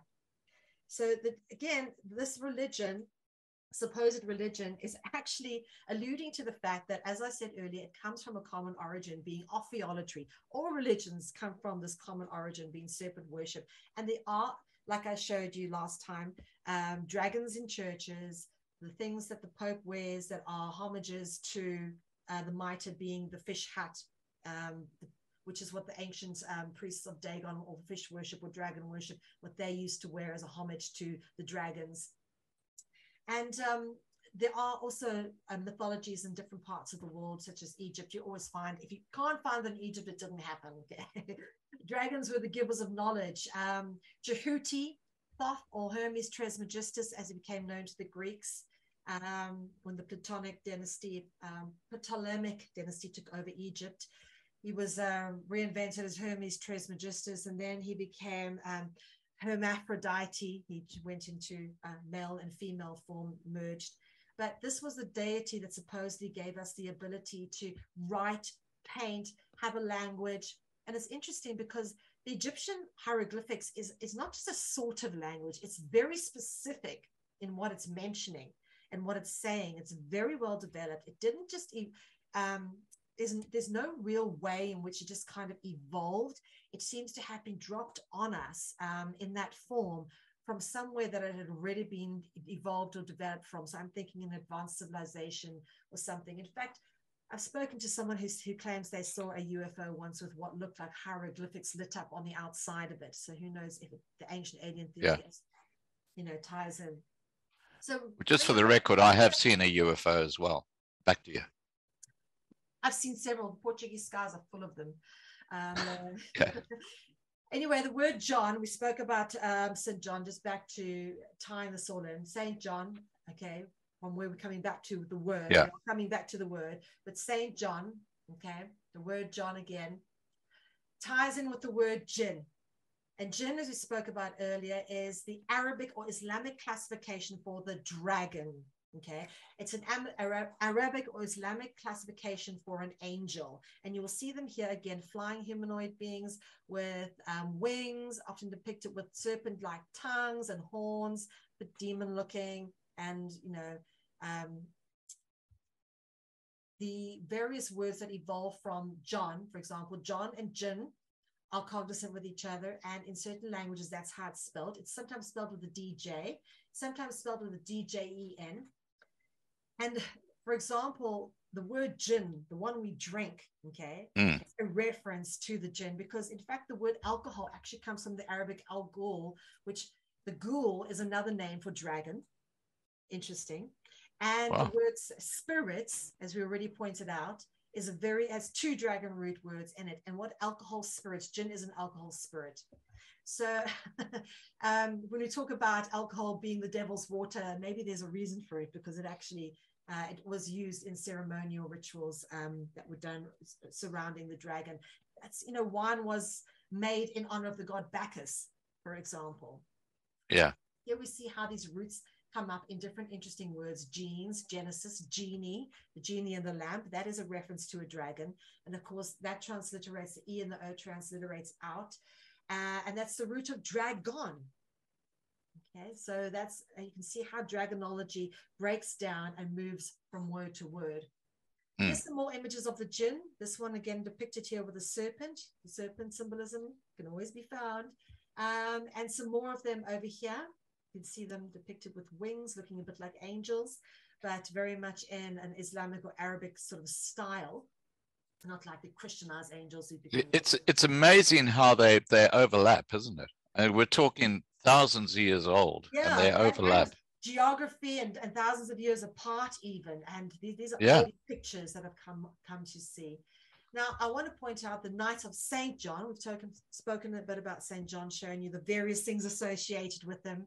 That's, you know, New World Order, for example, the Order of Saint John, which uses a cross, which, as we have already spoken about, is actually a symbol of a solar deity.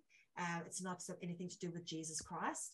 So it, of course, appears on the Knights of Malta uniform and the Knights of St. John, and Mandela was a member of the Knights of St. John. So was Thabo Mbeki, by the way. Won't go there for now, but just bear that in mind if anyone's listening. So here we've got Gabriel instructing Muhammad, talking about earlier how the Catholic Church invented Islam. Here's the crossover, because Gabriel always depicted with green and white. That's how you know it's the angel Gabriel. His colors are green and white, instructing Muhammad. Now, an angel, of course, being a dragon. So it's Gabriel who instructed Muhammad, and Muhammad was the prophet upon which the Quran and everything else was written, right? So if you go and read my book, The South African Guide to the Global Conspiracy, I lay out the entire history of how the Catholic Church invented Islam, why they did it, and how it was done. And you'll then understand why Gabriel suddenly instructing Muhammad ties in very perfectly with that, and why the Pope sees fit to kind of make all religions one, because they actually come from a common origin. He would have as much support and evidence that he needs as to why they should all be as one, if he so decided to do so. Now, Colin Hartung has just put in the side chat, John is Hebrew. John in Hebrew is Yohanan or Yochanan, and it means Jehovah, brings grace, nothing to do with dragons. Interesting. Thanks for sharing that. Depends on which language you're looking at, I guess. But yeah. All right. So serpent symbolism in the Solomonic columns. I don't know if anyone's ever been to the Vatican and seen these very serpent-like looking, the main altar. And then we've got, have a look here, a sun. That's a sun. It's a very good sun symbol with the Holy Spirit dove, which again, as we've discussed, Columba, which is the word for dove in Latin, is very much the same word for snake. So we know what that represents, what the dove represents. You start to look at all the symbolism that's associated in here. And it's, you know, again, and in a square, which is the footprint of the dragon, as we've spoken about, a perfect square. All the symbolism is in there. And I go into great detail about symbolism and architecture in my book, Spellbreaker. It's very, very much the most interesting part for me about going to these churches, is being able to see how they've tied the symbolism of the dragon into the actual architecture and depictions within these buildings. Nothing is by accident. A lot of effort has gone into these things, and all rituals are effortful. Everything has to have a deeper meaning. So again, we were talking about what we're saying with the Islam, and the Holy Roman Catholic Church is the mother, not the brother, of all other churches. And this comes from their official publication. You can go to their website, La Civilita Cattolica, pardon me. And, you know, this was right off their website. They consider themselves to be the head of all other religions. They say it. That's what they say. And that's why they're wanting to bring them into one. Exactly. And you can see this in my book, The South African Guide to the Global Conspiracy, which was published in 2011, by the way. So this is the foresight on this compared to what's actually happening now is unbelievable. And I line up all the elements of the Vatican for people to see and how it ties into South Africa. That's because all religions, we're talking about religions, all religions come from the common root, which is orpheolatry. Because as we say, Islam came from Catholicism. Catholicism came from, we've proven, the ancient Egyptian religions, and uses ancient ritual rites that came from older gods and deities, just Christianized it under the Council of Nicaea in 333 AD under Emperor Constantine. So there was a lot of spiritual fraud going on, okay? But I also now want to just quickly go through jumping into where we came into this information last time we spoke, the access point being the oldest ritual serpent site to have been discovered, which is where this stone carving was, dated by Professor Sheila Coulson, the Associate Professor of Oslo University, as being between 70 to 100,000 years old, the oldest ritual site to have yet been discovered. Interesting that was in the Southern Hemisphere, where there's no use of the 25th of December. Southern Hemisphere, and this is long before. When you talk 70,000 years ago, you can't even trace the cross of the zodiac or the zodiacal image that far back. Okay, so this is a whole civilization that existed a very, very long time ago. But anyway, that was another discussion. Here we're looking at the oldest ritual site to have been discovered, and here we are looking at the largest. Angkor Wat in Cambodia is the largest religious temple to have yet been discovered. And there is so much that's very interesting about this. And before I get into this, I did send you a little clip earlier. I was wondering. Yes, you want me to show that video? Show that video, and after that video, we'll come back and discuss. Okay, we've looked at the oldest, now we've looked at the largest, and I'll come back and show you some of the symbolism associated with the largest religious temple in the world. Okay. All right, guys, this is Ancient Aliens, Sacred Cambodian Temple Mirrors Dragon Constellation. Let's have a look at this. Just outside the city of Siem Reap lies Angkor Wat, the world's largest religious structure, with each side measuring nearly a mile long. Mainstream archaeologists believe the temple complex was likely constructed around the 12th century AD. But according to Cambodian legend, it is far older. Built in 600 BC by a half-human, half-divine architect who traveled between Earth and the realm of the gods. Angkor Wat was built by none other than Priya Pisnukar. His mother is not of this world. She wants to bring him to where she comes from. And so she takes her son to what's called Indra's heaven. According to mythologies, the center part of Angkor Wat is a one-to-one replica of whatever was seen out there. According to some experts, the layout of Angkor Wat reveals another intriguing connection to the cosmos. In 1996, author and researcher John Grigsby discovered that the temple complex appears to align with certain stars in the night sky. John Grigsby made a brilliant discovery. He noticed that the entire Angkor Wat complex is a mirror image of the Draco constellation. In Latin, the word Draco means dragon. If you were to take a constellation map of Draco and superimpose it onto a map of Angkor Wat, there are multiple structures at Angkor Wat that line up exactly to the main stars of the constellation of Draco. So you have to wonder what the connection is. And the answer to that, in my opinion, is that if you would like to show a local population where you are from, you have them build something in the constellation of where you are from. To me, those are calling cards where our teachers long ago came from. Is it possible that the story of Angkor Wat's celestial origins is true, and that it was purposely designed to line up with the stars of Draco, because this was the ancestral home of Priya Pisnukar? Ancient astronaut theorists point to the temple's many depictions of dragon-like creatures as further evidence that it has a profound connection to the Draco constellation. In South Asian traditions, Nagas occupy an important place. They are considered to be very powerful creatures. They are shapeshifters, and Nagas share a number of interesting similarities with Chinese dragons. more specifically. So both of them are givers of knowledge and of wisdom.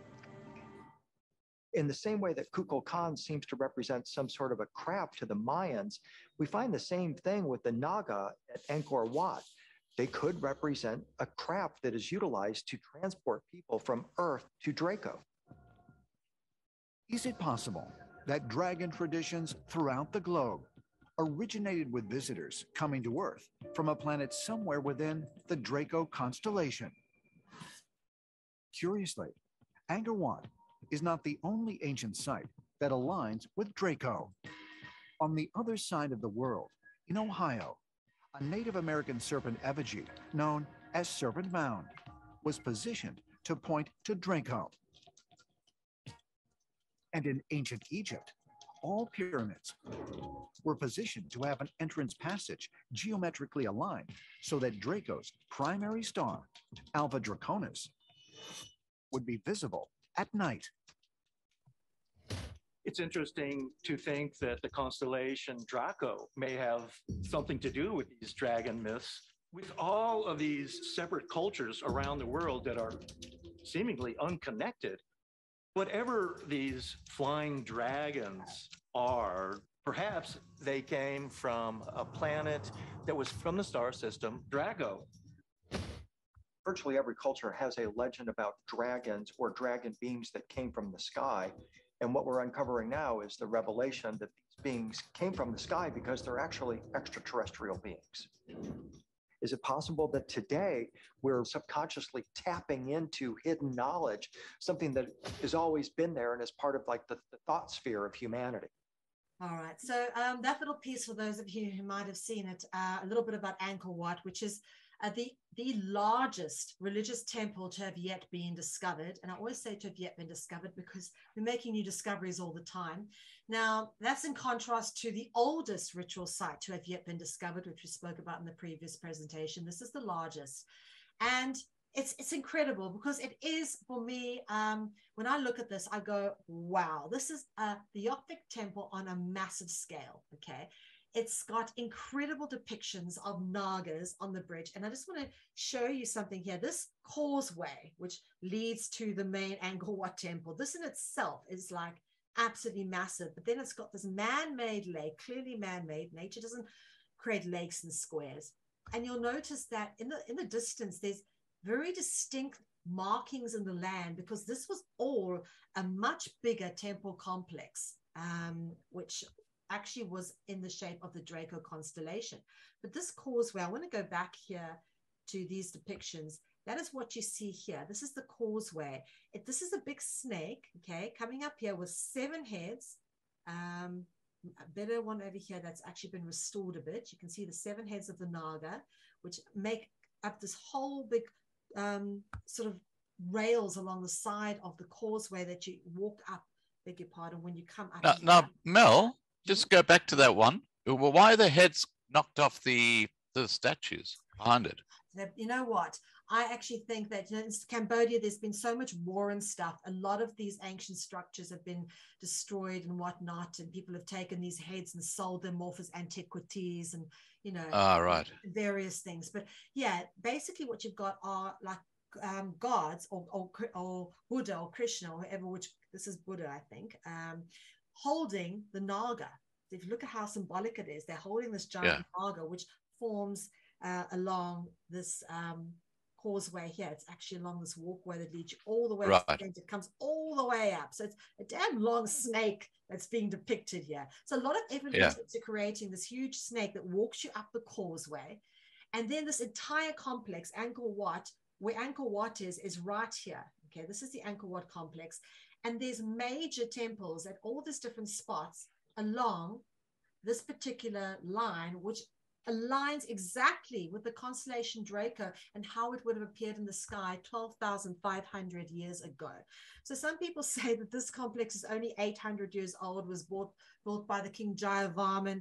No, it's a much older complex. It's far too ornate to have ever been built in one lifetime of a king. The carving is so intricate on here, and it's so massive, the way it actually was a part of a much bigger temple. And as you go into the deserts here, the jungles of Cambodia, you come across these temples, much like you do in South America, that have just been overgrown, but they were clearly part of a much bigger theosophic culture and were laid out in the format of the constellation Draco at 12,500 years ago, which I think is very significant. This date comes up again. That's extraordinary. How would the people from Earth know to do this? How could they do this? Well, I don't believe it was done from the ground. I think this, you must have plotted this from Yeah. Well, that's my point. That's my point. Yeah, exactly. So this is, again, more evidence that this is clearly advanced technology that's involved here in creating these temples that are laid out in the ground if they are aligned to the stars.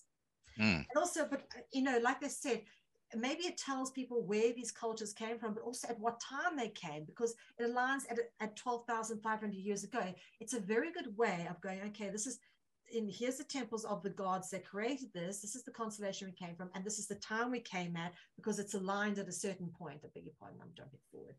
But it's aligned at a certain point in time. And this is a very significant time. And I'll get into that a bit more as well as we go through this. Okay. Sure. So another temple that's very interesting is Göbekli Tepe, which means Potbelly Hill in Turkish, and it's situated on a quiet hillside in southeastern Turkey. This ancient temple complex has been dated to be older than 12,000 years old. So again, 12,500 years old, older than 12,000 years old. And this discovery has caused much heated debate amongst the scientific and academic community, which remain reluctant to shift their pre-existing ideologies of academia regarding the possibility of advanced cultures far older than what is postulated by the official narrative. And the Smithsonian magazine even noted that Göbekli Tepe predates Stonehenge by 6,000 years, and thus it upends the conventional view of the rise of civilization.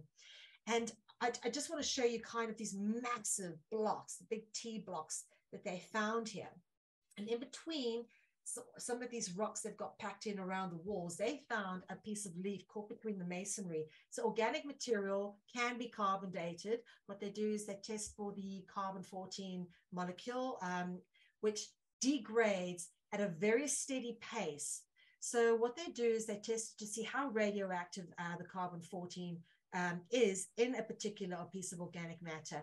And depending on how radioactive it is, they can pretty much pin it to between, the older it gets, the bigger the scale of error, but there is no carbon-14 detectable in anything older than 35,000 years. Wow. This is very interesting to note. So anything up to 35,000 years, they can pretty much tell whereabout the age lies depending on how degraded the radioactivity is of carbon-14. So that's how they've tested this and how they've come to the decision using mainstream science that this is older than 12,000 years or roughly around there, and that theosophic cultures existed long before periods that are taught in mainstream history. And I just want to show you why, because this is sort of what you find in Göbekli Tepe are these serpents carved onto heads. This is what is the serpents carved onto one of these T pillars that I showed you. This is an exaggerated, it's colored in on the negative here, to show you how these serpents are coming, I mean, everywhere. They're everywhere. They're decorating the temples, okay? And the period we're looking at, all right, and I want to mention, someone came to me in one of the comments of the archive of the last video about the Ice Age. And this is a very important point, the Ice Age, because when you talk about Ice Age and Stone Age, we've been given these labels, misleading labels about periods of time, which if you look at some of these temples that are being found, it just simply can't be true, because this is the period we're looking at for Göbekli Tepe, right? Here's the temperature of where we are around about now, a present temperature, and this is where it was. But Göbekli Tepe was supposedly in the middle of an ice age. At that period of time, there was supposedly an ice sheet over that part of Europe and that part of Turkey at this particular period of time, which, you know, if you believe the story of the Ice Age theory, maybe they've got the dates wrong, you know, you never know. But when you start to look at the Younger Dryas, the very cold periods where there was, how could they have built that temple there when civilization, humanity only supposedly unfolded afterwards? And this is if you believe the conventional view of the story of human civilization as it's supposedly taught to us by mainstream academia. So, well, Mel, I can answer that question just very, very quickly, and that is that just look at Tony Fauci when he says follow the science. I mean, the science is totally discredited today. Exactly. Good point. Well, good point. Relevant caveat there. So what you got is this temple that's been built in a period of time where supposedly there wasn't supposed to be temple building going on there because, you know, you're in the middle of an ice age or something. And these temples have serpents depicted on them, much like, I love the way, even the Egyptian I love that mask, isn't it amazing? What a work of art this is, right? Oh, it's beautiful. The serpent here, Uraeus, on the death mask of Tutankhamun, just like we have over here a serpent on the head of a stone carving from Göbekli Tepe. Just by the way, this Göbekli Tepe, it was deliberately filled in. There was not a single piece of pottery or like rubbish as if it was ever habitated. It was clearly a ritual site used for a specific purpose, not for habitation. And it was very carefully filled in, which is why it was so perfectly preserved. You know, the farmer one day was clearing the hill and hit into one of these big T pillars, and next thing they uncovered maybe only 10% of it. But it's massive, a massive temple complex with serpent depictions like you find in other parts of the world. And as we mentioned already, Egypt is archaeology. If you can't find them in Egypt, it didn't happen. You find symmetrical serpents, snake friezes at the step pyramid of Djoser in Saqqara. And of course, the pyramids are interesting because they are aligned with the three brightest stars on the constellation Orion, on Orion's belt, the three major pyramids of the pyramids of Giza.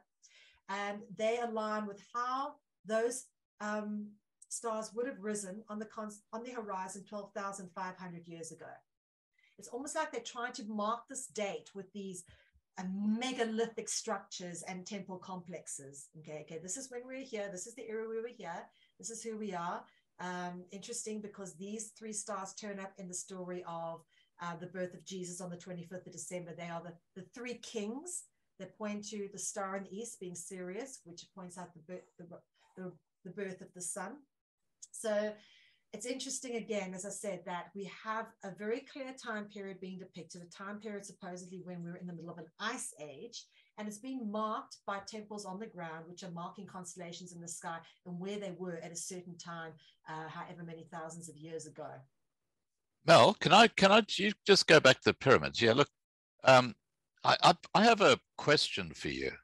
All right. Man back then was not all that scientifically advanced. And those pyramids, they've got blocks which weigh tons. Each one weighs tons. They still have conspiracy theories as to how they brought those blocks up to the top. I mean, imagine how would you get that cornerstone at the top up there? And inside the pyramids, there are channels cut where the sun can come in at a certain time. These are far too advanced for, I mean, we couldn't build that today, let alone all that long time. Have you got any theories on how these things were built? All I know is the maths doesn't add up. You know, you're looking at 2.5 million stones per pyramid, all of them multi-ton blocks, nothing less than like 4 or 5 tons each. And according to the time period, they were moved into place over a period of 20 years. And when you divide that all up, that means those blocks, multi-ton blocks, would have had to be perfectly aligned every 2 seconds. And the only way you could ever do that is with highly advanced technology, levitation devices, mechanical objects. Even a mechanical crane couldn't move those blocks that fast. So for that to have been built in the 20-year period, they're already saying, oh, it's a 20-year period it was built. But if you do the maths, they're giving you exact evidence for the fact this is clearly advanced technology that built this. It wasn't built by slaves moving these things up ramps, because you can't lay a block every 2 seconds when you use those kind of, you know, archaic building techniques. But what about the alignment of the tunnels that actually run inside? Because each one the block has to be cut perfectly for that alignment to happen. Absolutely, and you got to start from the inside out, right? I've often maintained that these are energetic resonators as part of a communication network. When you start looking at our dear friend Dr. Samos Manigic, his work over in the Bosnian pyramid, and some of the measurements he's been able to do, him being an open-minded researcher, he's truly been able to go where the information's taken him. And he's been much poo-pooed by some very mainstream researchers in the world of sort of like ancient civilizations. Even Graham Hancock has poo-pooed Dr. Sam Osmanagich's work, but it's undeniable when you look at the measuring of things like the scalar energy coming out of the tip of the pyramids in Bosnia, that there's some kind of energy coming out of it, and it gets more intense the further away it goes. It's almost like it's some kind of communication network or device. So okay, sorry, back to you. Yeah. Okay. So right. Just to point out again, these dragons turn up everywhere. I love this. This is in Thailand, the Temple of the Rising Dragon. Look at all these little temples on top of this building. Imagine look out your window and there's just like a green dragon crawling around. What a cool place to live, right? I just love that. They are everywhere. They make a great effort to put these dragons into everything. They turn up on buildings, wrapped around buildings. They turn up carved in stone. This is the Naga or the Nagi, cognizant of Naki, Anunnaki, or the snake gods. Here's some more examples of the Naga. The Naga couple, this is a royal couple, king and queen, with serpent lower halves, dragon-footed or serpentipedous, an ancient depiction of Krishna dancing on Khalifa's head. This is the multi-headed serpent. You get this multi-headed serpent theme coming up again. And the maidens, look at them. They're all serpent-footed or serpentipedous as well. So this, if I may, just hang on 1 second. So I want to show you something. You know, this is a book I bought at a secondhand bookshop when I was in university. This was 1995. I bought this, and it has this exact image that we are talking about. Okay, depicted on the back of this book. Right, it's right here at the back of this book. This very one we've got on the right here, and right. I picked this up at a secondhand bookshop because I've always been interested in mythology all the way back then, and I had no idea what this depiction, which is on the back of the book, actually meant. And all these years later, I've had this book with me for years, and then many years later, I got to kind of work out, hang on, it's always been in our faces. It was always there, and I never really questioned it. How come these people are half snake or half human, you know? And what is this snakes doing in all these religions? It was always there for me. It's never been hidden. They've never hidden it. It's all carved in stone. You can't get more permanent in your face than being carved in stone. This is a stone relief carving of Quetzalcoatl, the Mexican creator deity of the world. I was sent some messages about a lady who was asking about what's going on in Mexico. And this is especially for her getting into this information, because the Serpent Pyramid at Chichen Itza, for me, is one of the most amazing feats of engineering I have ever come across, specifically because it is a solar temple, right? It's got these steps that you see here, okay? 365 of these steps, all right? So 365 days of the year, which is obviously a solar rotation around the sun. Look at this lovely big serpent head at the bottom of the temple. But here, the temple of El Castillo in Chichen Itza, here's the equinox solar alignment. It fascinates me because this actually looks like a serpent with the way the sun comes at equinox here and moves. It looks like it's crawling down the steps. And here's the head. Yeah. This looks like Quetzalcoatl crawling down the steps. This happens at equinox. Okay, equinox, both equinoxes of the year, and this is in the southern hemisphere.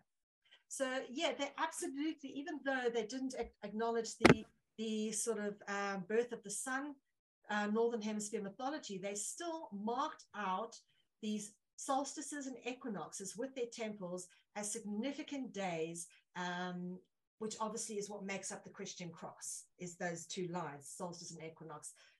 That they would be able to do this, for me, is incredible. Align it so that on equinox, they had the serpent crawling down the steps like this. It's phenomenal, using light to create movement. And they did the amazing thing. This same thing was done in Cedillo Hills, because, as I've said, if you put the candles on at night, the serpent appears to move. The scales have been carved in such a way that it gives life to the serpent. And this is what this is all about. It's a ritual thing, light giving life. That's what happens on the birth of the sun, the 25th. It hails the lengthening of the days in accordance with the Northern Hemisphere, the coming of spring, fertility, rebirth. It's all about this. this ritual element, so solar deities, fertility, rebirth, death, rebirth, the seasons, and it's all marked out in different ways and celebrated in different ways, even on megalithic sites like this, massive sites of massive stones, massive infrastructure. And these are supposedly only 1,000 years old, right? Now, if they're not building it into stone or into temples like this, then they're building it into the ground. This is also supposedly aligned with the constellation Draco. It is the Serpent Mound in Ohio. It's supposedly around from the First Nations time already. And as I said, they can't put it in stone. They'll put it in the earth. Here's if you have a look how it crawls along here, an actual mound. And this is just a stylized drawing of it. Here's the head part. Looks like eating something over here, going around an egg. But that's definitely a mound. And it's been there for a very long time. Some interesting theories on what that area is all about. Now, bringing this to a close, the Semitic noun nahash or nakash, meaning serpent, shares the additional meaning to decipher. Nahash, in its shortened form, written as nhash, okay, N-H-S-H, in the Semitic dialect, indicates the verb to deceive, because the words decipher and deceive actually come from the same family of words. There are serpent words, which is why we decipher the deception. We have been deceived by the serpent in this draconian construct, this spell, this matrix that we live in. Okay, and I like the picture because it shows obviously how familiar the serpent and the angel are with each other. Quite different to what we're supposedly taught in dualistic Christianity. In conclusion, as can be seen through our exploration of dragonology, the evidence of the dragon existence is written in codified form. But the more interesting theme that starts to emerge is the duplicitous nature of the dragon and how openly it has been recorded whilst concealing its existence. Dragons hide behind occult ritual, not wishing to be found, whilst embedding themselves symbolically into language. Indeed, the very essence of language loans itself to symbolism, which can be deciphered to reveal the deception of the dragon control and influence interwoven into the very fabric of our existence through language, literature, art, architecture, music, theater, sport, and many other popular cultural aspects. And back again to that question, the very beginning, why do we study dragonology? According to Sun Tzu's book, The Art of War, the *1 rule of survival is to know thy enemy, which is why we need to learn this stuff. If anybody's interested, please check out my book, Dragonology Spellbreaker. It's available from my website, melve.life/books. It covers all this information. Or if you want to go through the various seasons, there's season 1, 2, and 3 of Dragonology, which was broadcast live on Conscious Consumer Network. The archive's available on the website as well. If anyone else is interested in watching more of my documentaries, go to melve.life/documentaries, where we cover off The Last of the Boers and The Secrets of the Kalahari. And of course, my various books that I've mentioned, this one's available to download for free, The South African Guide to the Global Conspiracy. And my next upcoming body of work, which covers Theosophic cultures, particularly in Africa, is called Theophis. And that's a lot more to look forward to. So hopefully I'll get a chance to come back and chat to you guys about that. But in the meantime, thank you for your time and attention. It's always great to have people listening in who are interested in this work. Please check out my various media references. And I guess we are done with the presentation. Okay, we're not done yet because I got a bunch of questions for you. All right, let's go. No, I'm going to start off with this one because I think this is really, it really kind of summarizes what you've been talking about. And Winston says, Hermetic principle teaches that everything is just vibration. Now, let me ask you, I'm going to add to what he asked there. Is everything we see just a construct? In other words, just an appendage to the energy or vehicle for each individual's soul? Yes, absolutely.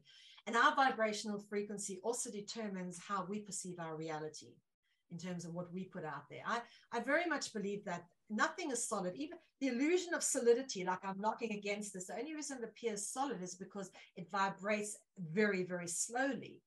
I myself have seen someone when I was in Zurich, and I was working with David Icke and Bill Ryan back in 2009, I think it was. I met someone who I saw him put his hand through a wall, okay, because he had been able to phase shift the molecules. He says nothing is solid. If you understand phase shift, you can understand how things of apparent solidity can appear to move through each other, which is why you got these supposed dragon beings that can shapeshift, is because they're very evolved species that have learned how to change their form, obviously through changing their energetics within the very fabric of their DNA. Now, you're not going to get away with mentioning David Icke and shapeshifting without not just touching on this, because I listened to David Icke back in the 1990s. He came to Queensland on the Gold Coast and gave a talk, which was fascinating, and was about shapeshifting. And apparently people like Queen Elizabeth is actually a dragon, and she shapeshifts into human form so that we see her as one of us. What are your, that's what David Icke has said. What are your comments about that? Well, you know, I myself have never been invited to tea with the Queen, so I have no firsthand experience with this regard. However, I would like to say that if you actually go back and look at all the old paintings, portraits of the ancient queens of England and whatnot, it's interesting to notice how often serpent symbolism turns up in these portraits and depictions of them. And if you trace Queen Elizabeth's bloodline back, you end up back at Count Dracula, I mean, who was, you know, the founder of the Order of the Dragon. Do me a favor. So, you know, there's so much dragonology symbolism associated with the City of London. You see dragons all over the show. It's kind of hard to dismiss it as pure coincidence. I think there's absolutely some weight to this theory, and I myself would like to see her shapeshift firsthand. Now, Inspector YT has said, I'm always puzzled that what is essentially one Bible is used as foundation for disparate religions with very different doctrines. And of course, you got the Old Testament, which I think is replicated in the other major religions, but then you got the New Testament, which is basically the Christian aspect added on, isn't it? Well, yes. And, you know, the simple fact is that the Bible has been so edited and rewritten and misinterpreted. There's important books which have been removed, like the Book of Enoch, things like that. The Council of Nicaea did a very good job of, you know, tearing apart the Bible and removing the most important parts of it, the parts of it too controversial. So we kind of really have to take the Bible with a pinch of salt, in terms of there's a lot that's been removed, there's a lot that's been edited. And in fact, the King James Bible is a government sanctioned document. It was funded by the king and rewritten by Sir Francis Bacon. You can't tell me that they didn't create this to absolutely support the monarchy. I mean, this whole separation between church and state is nonsense. It's not that way. You know, they absolutely wrote it as a government document to keep the masses into a certain mindset. It's never been about spirituality or faith or our relationship with God. Okay, now RJJ has said, that's crazy. The Pope is wearing a fish head. That's from earlier. MHD says, ask Mel if she's familiar with the ancient Hermetic text and teachings, symbolism heavily used in the art of alchemy. Yes, absolutely. I've read the works of Hermes Trismegistus. I've been through all the sacred Hermetic principles. I myself am a bit of an alchemist. I make my own healing remedies from metals and stuff. So, yeah, absolutely. Yeah. Okay, Michelle Mullard has said, one of the most mind-boggling beautiful temples is Kalyasa Temple in India, carved out from solid rock. I guess you'd be aware of that one. Yeah, and it looks like, what's interesting is they've got to start from the top and work their way down. So they've reversed it. They kind of have to work backwards in building it, which for me, again, indicates advanced technology.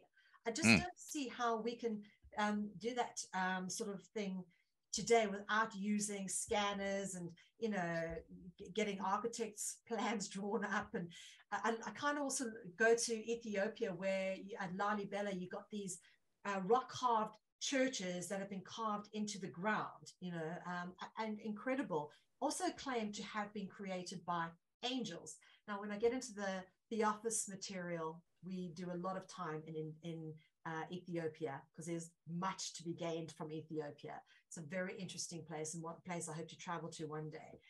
In fact, I really want to one day probably make a documentary series going to some of these places and documenting using the Dragonology material as a context. But what you're talking about, this rock carved tombs, again, I have a rock carved churches and rock carved temples, a very difficult time believing that these things are all made solely by hand without even a little bit of technology, like a laser carver to get in some of this detail. You know, the stories and reliefs and detail on there. It's just, I don't see it being done only by hand. Yeah, look, logically, it makes no sense at all. No. Now, just for Michelle Mallard, look, you've got to get Mel's new book, because she talks about the temples in there. Okay, Inspector YT says, how independent are Judaism and Roman Catholicism? Let me get that right. The latter possibly the origin of all other more modern Christian religions. These old temple constructions are most interesting. Yeah, that's a good question. Now, here I'm going to get controversial, so forgive me if I hurt anyone's feelings. Okay, so the three religions that recognize Abraham as the first prophet are Judaism, Christianity, and Islam. And they are technically actually all rooted in the same thing. When you understand the word prophet has the word ophi, serpent root word, note, you start to understand what they're really trying to talk about when they talk about Abrahamic religions, and Abraham was the first prophet, and all three religions recognize Abraham as the first prophet. And that's kind of how they group Abrahamic religions. Now, I still think that you asked about the relationship between the Catholic Church and Judaism. Well, it's interesting because the Zionists are typically known as Hoffenhüden, which is papal court Jews. And they technically answer to the Pope. The Pope wears a yarmulke sometimes. I don't know if you've ever Yes, I've seen that. Yeah. So he's again head of the Judaic faith, because the Catholic Church is really a Christian church. It's a much older Luciferic church that masks behind lots of different branches, you know, but ultimately controls them all. So no, the Judaism is not separate from Catholicism, and the Pope absolutely is the head of all religions, including Islam and Judaism.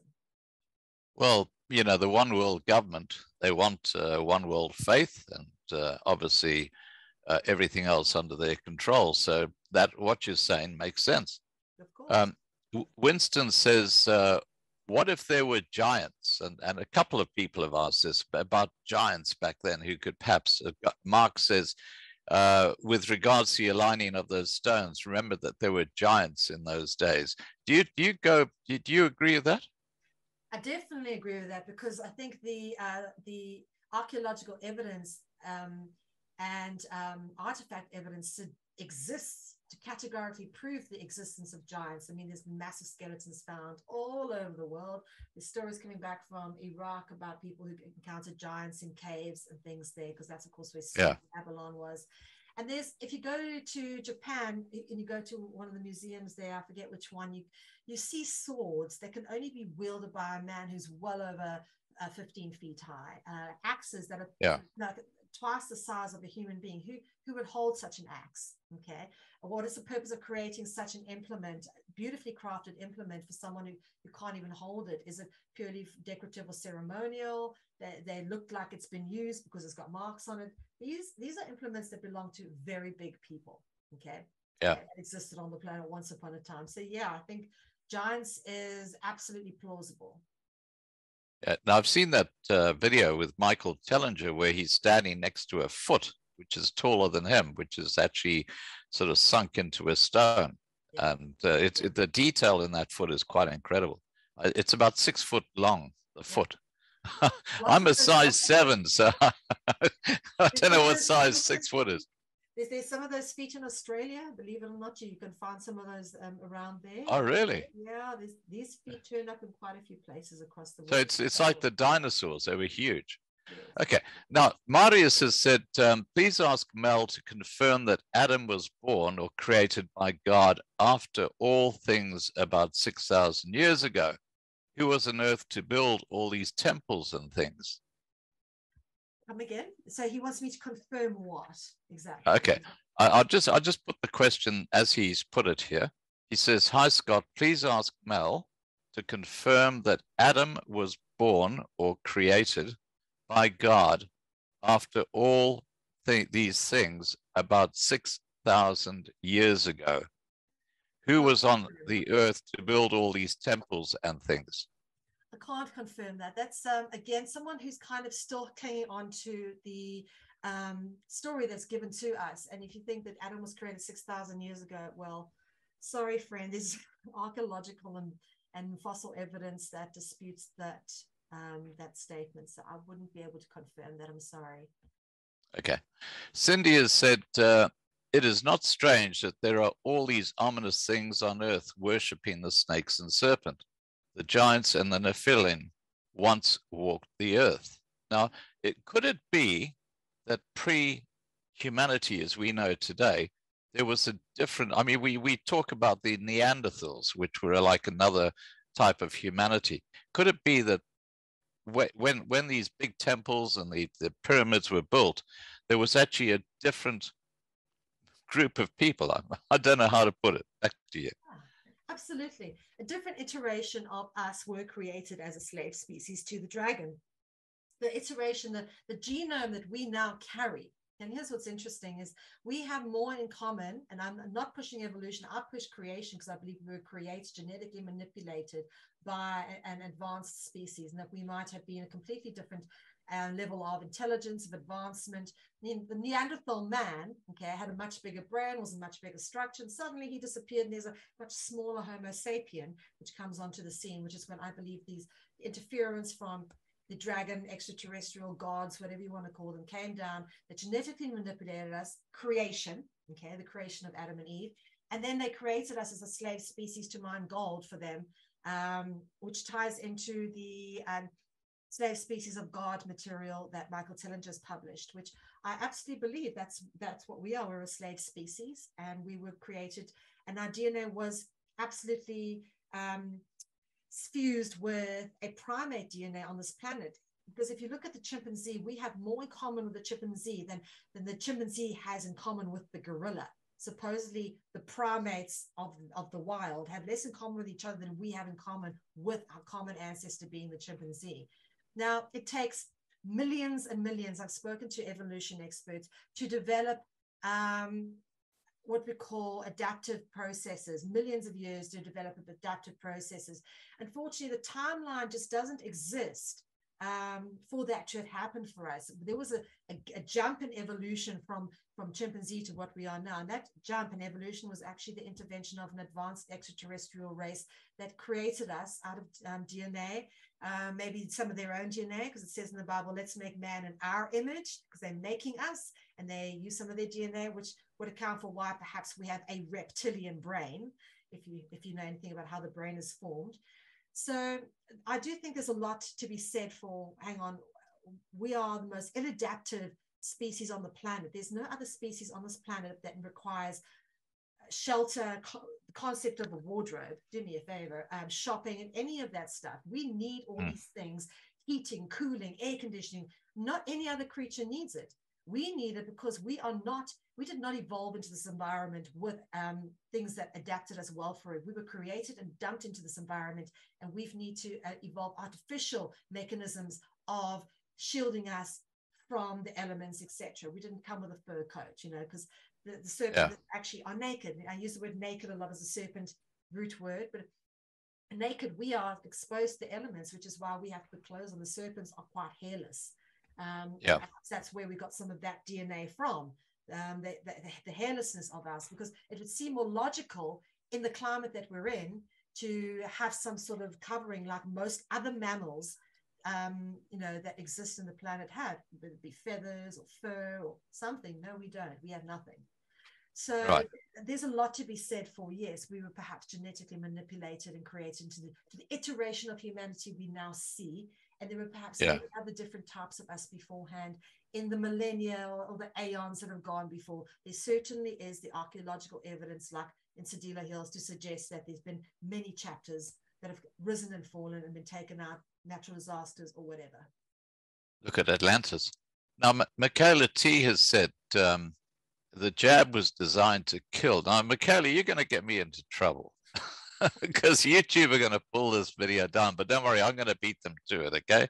And what I'm going to do, guys, because this is a long live stream, I'm going to actually break it up into part 1 and part 2, so that you don't have to watch for 2.5 hours later on. So we'll make it about an hour and a quarter for each one. Now, Michaela T has said the jab was designed to kill the God gene and to steal souls for the serpent who wants transhumanism to obliterate God's creation. What are your comments on that? I say it's very prosaically presented, but that is pretty much spot on. You know, if you look at all the material, like this transhumanism agenda, call it the gender agenda thing that's going on, no one bloody understands it, okay? Yeah. No one really understands. It's wrong, okay? The teaching young kids, you know, the way we're teaching them with regards to, you know, cutting off their body parts and whatnot. There is something very wrong with it. And it's an absolute artificial agenda. And I would say, please go do a little bit of Googling about hermaphroditic gods, and you'll see how many of them there are. Even the Baphomet is hermaphroditic. It's got a phallus with breasts, you know, Aphrodite, the merging of Hermes and Aphrodite into a male-female god. This absolutely ties in with the dragon agenda and the symbolism. I mean, so... because you think about it, isn't it a strange thing to want like people to merge sexes? It really does. Don't mean to be disrespectful to transgender people or whatever classification you name yourself under. I just think that there is something distinctly wrong with the way it's being pushed. I believe if you identify with something else and you want to go through the process, fine, that's your choice. Just think, you know, at a certain age, kids don't really know what they want to be in life. And to be pushing that so hard in children's faces to the point where children have the right to change their gender, you know, drop of a hat, I think there's definitely a dark agenda. And it's all to, and I do absolutely go, yes, this is the serpent agenda. This is the New World Order. This is the darkness. This is the perversion that's coming through. Right. Now, it's interesting because I put up a video just yesterday, and I'm just scrolling down to find the name of it. Where is it? Sorry, guys. It's in the first or the last few videos that have gone up, and in there, scientists have actually shown that the vaccine is and the whole agenda is basically part of impacting humanity as we know it. In other words, disturbing our DNA, controlling us and stuff like that. There's a very, very interesting video about that particular thing. Mel, look, I'm going to wrap this up because we've been going for close to 2.5 hours, and it's been a fascinating discussion. And I know a lot of people here might totally disagree with a lot of what you said, but that's fine. I mean, what we're doing is we're just exploring different perspectives. And I think that's an important part of following the science, if I can put it that way. Sorry, Mr. Fauci, Mr. Fauci. Now, Mel, I'm going to hand over to you to wrap up tonight's live stream.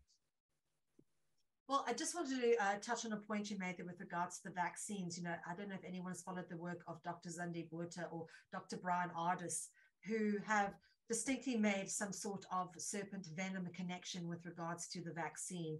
Zandi Botha is an alternative doctor who lives in Krugersdorp. She's in Krugersdorp. Yep.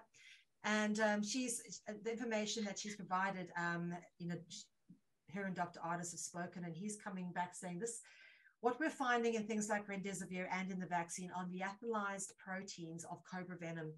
Interesting, because everything comes back to the serpent. You must understand the serpent is the symbol of the medical industry. So yes, it is a serpent agenda.